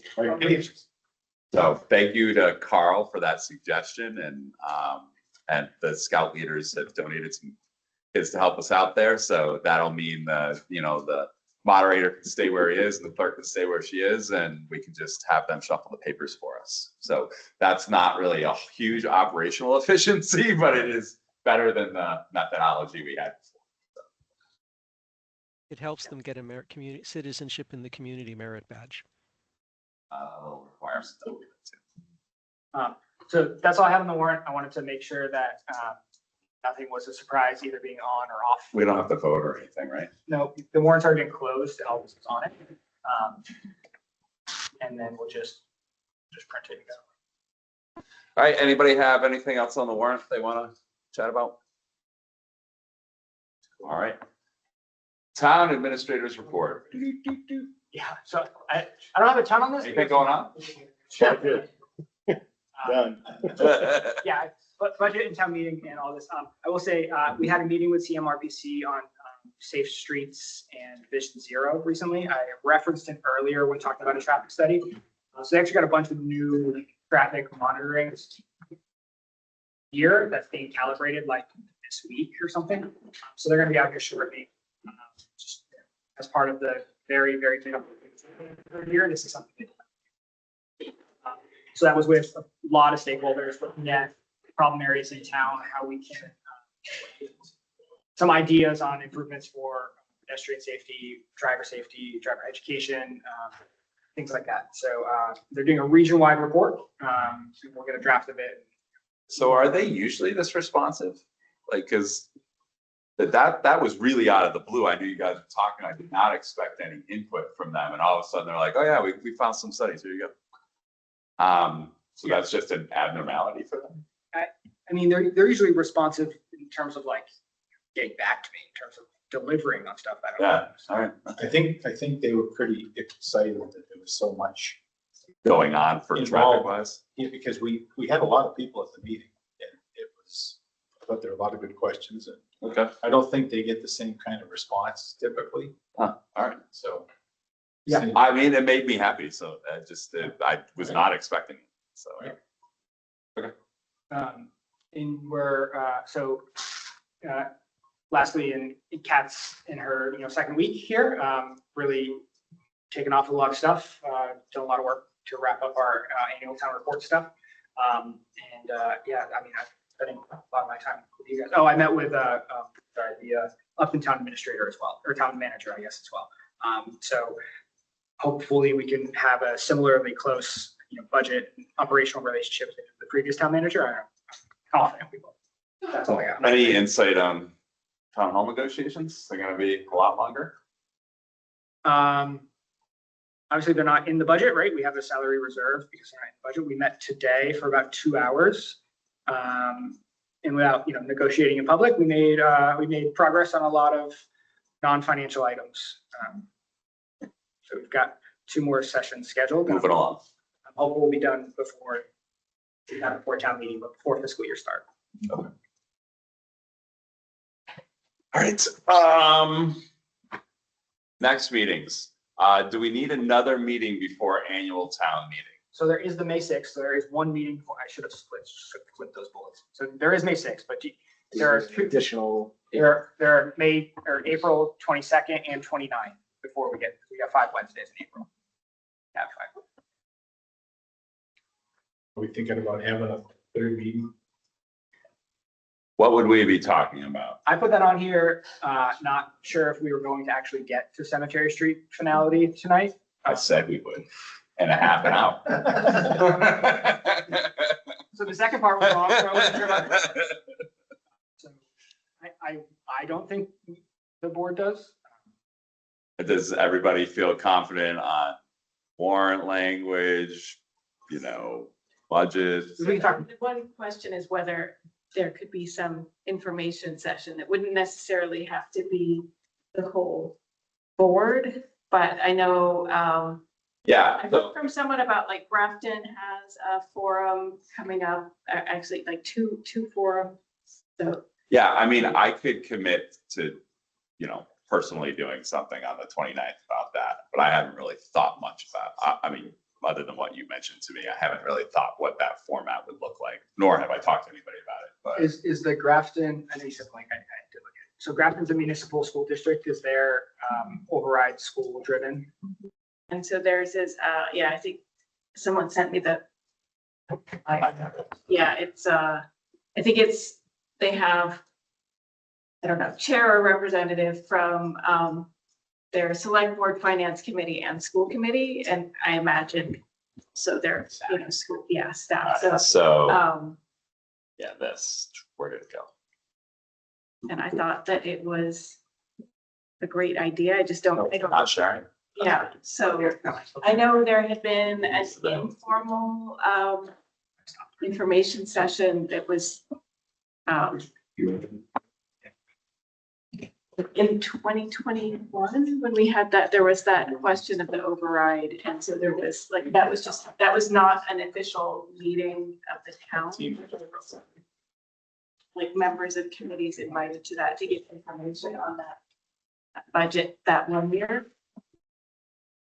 Do you think that people appreciate having the opportunity to have the question and answers? I mean, I think this was very effective for Providence, for the culvert and the cemetery question. All right, so this is Grafton's. I don't know why we're not seeing it up there. If we get into that, I'm just wondering if we're gonna do if the moderator's gonna run a Zoom call, the warrant, maybe we kind of make it more than that and more focus around the budget. Right. And do it live too, not just remote, but we could. I mean, I have no issue having a meeting to talk budget if we get the communication out saying, hey, we're just gonna have an informal, just anyone who wants to understand what's coming at you in the town meeting that you're definitely gonna attend. Great idea, you know? So unfortunately, something's wrong with Teams. So, but people who are home, or if you have your computer right now, you can see what I'm showing. This is Grafton's override website, which just kind of walks through. It's got a calculator. It walks through, what an override is, what happens if it fails, et cetera, et cetera. And so they're also, like Elena said, there's a Saturday session, a Thursday session. It looks like the finance committee, the select board will be there. I think we would invite the Better Together and Mendon Upton school system to come if they wanted to come as well. I haven't really thought a whole lot past that. I did create a website that I'm sharing it now online. You can get to it. It doesn't have a real DNS name yet. I didn't buy one yet. But I kind of tried to recreate this same sort of concept for us so that you could come in here and say, okay, well, my house is $500,000. So I'm going to maybe pay this is based on not the number we voted on, but the previous number. Sorry, I haven't updated it yet. I just need to update the formula, but basically I put the same sort of content in here, kind of a neutral discussion about the trade-offs, answering a bunch of questions about what this is, if we've done this before, et cetera, et cetera. I'll share this with the board and you can send your comments to Jeremy. The process, which is essentially this, like, what happens if it passes in both towns? What happened? Here's the first failure, here's the second. And I basically took, thank you, Rich. I took Rich Schofield's flow chart there, and I just turned it into this.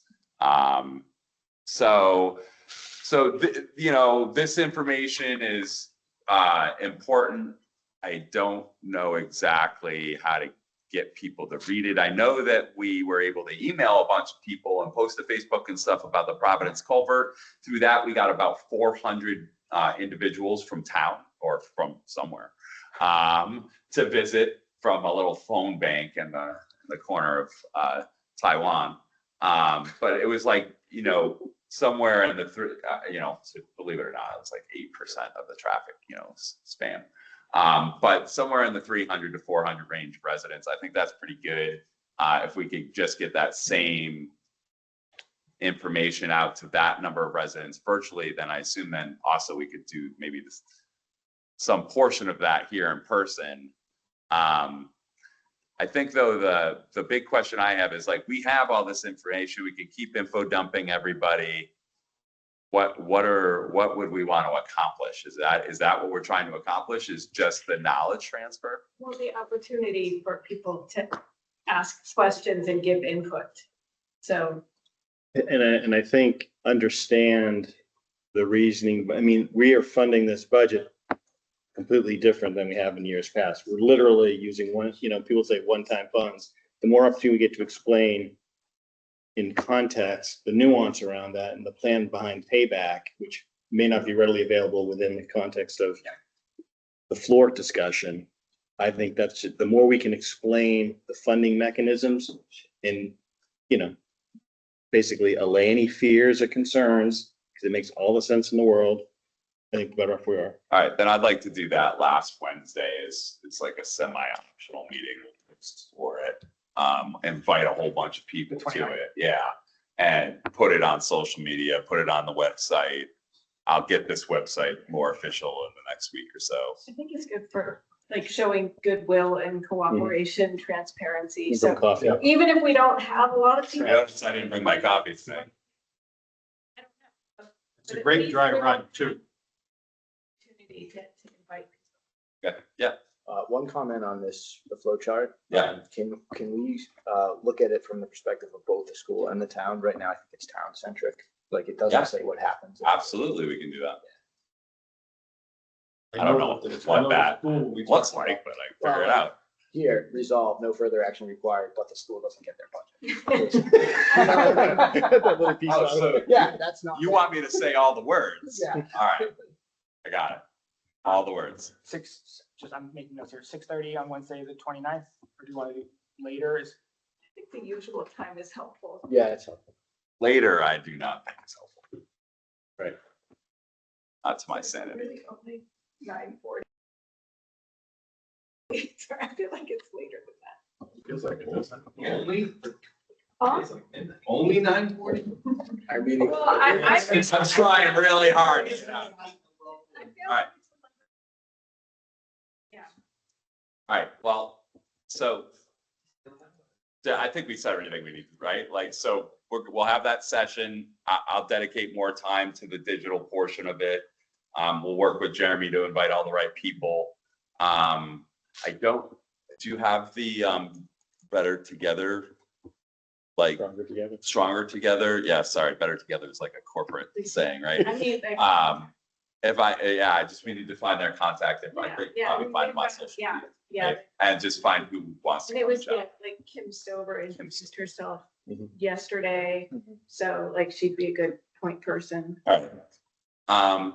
Yeah, I think that is, that's a good idea. And I think that I'd like to can some of this as like templatable for other things and other people. I just kind of probably need some feedback on what you guys all think that looks like so that we don't have to dream it up from scratch every time. We know when the Brothers of the Brush candidate night is, because I don't want to bump into Yes. that. I I think it's usually May, right? Yes, they have a candidate. Day 7. May 7th, thank you. All right. I was invited, so I was just looking for the email. Yeah. Carl. Yeah, there looks to be 3 informational sessions. The FinCom has their April 29th meeting. Tom Maroli, the moderator, usually schedules something, his walkthrough. And now you're talking about having a select board meeting dedicated to this. We should definitely coordinate and make sure we all have common messaging and PowerPoint decks. I only have interactive videos. All right. Now we're getting punched. Hey. I guess the other question is, right, check in with school committee to see if they have anyone who's available. Yeah. To join. Yeah, well, we'll message all the people. Yeah, I'll make sure everyone has, I said I was gonna get to Jason today, just to get to it, a clean version of the budget document from yesterday. So you all have line item stuff, the summary, the charts, so everyone's working off. Yeah, I just need the math. And just to Carl's point, I think Tom's, it's about the warrant holistically. And about the town meeting. Right, town meeting. FinCom is going to be, I think, Carl, you'll be voting on the budget, making a final vote in your meeting. So you'll review the budget. This is more let's talk. Yeah, and I think really, yeah. because Informal, no votes, right? Right. but Yes, because informal, of no the- votes. That is a big question. Right. All right. So, I didn't finish that. I didn't even get to finish that agenda item. So the next meetings then will be, the 29th, the 6th, and then, annual town meeting on the 12th, and, the election is the 17th. 19th. And then on May 20th will be a regular meeting, but it will be our reorganization meeting. So I need And to not get a cake. always be here at that. I might, I'll be sitting over there. Okay. So 5-6 will be more than a regular meeting. It will be this grandiose celebration that we can keep within public meeting. I got a long speech, Mike. Working on it. I got golf that. Well, then we have the 28th. All right, so, and, all right, I'd be looking for a motion to adjourn. Go ahead. Second, Discussion? just, future agenda item is, I didn't know if we're gonna get to that, but abacus. It's not on here right now, because we've been. All right, we just need to bring The that. abacus study? Yeah. Yes, and we have to get the things to talk about that we haven't talked about agenda back, the future agenda items back on. But that's just a operational thing, because I don't think she knows to do that. Yeah, you just pull them over. And yeah, just do it this over. Not a big deal. Okay, so motion was seconded. There's no discussion because we're closing. So all those in favor? Aye. All right. I am closing this meeting at 9:41 p.m. Everybody have a great night. That doesn't work.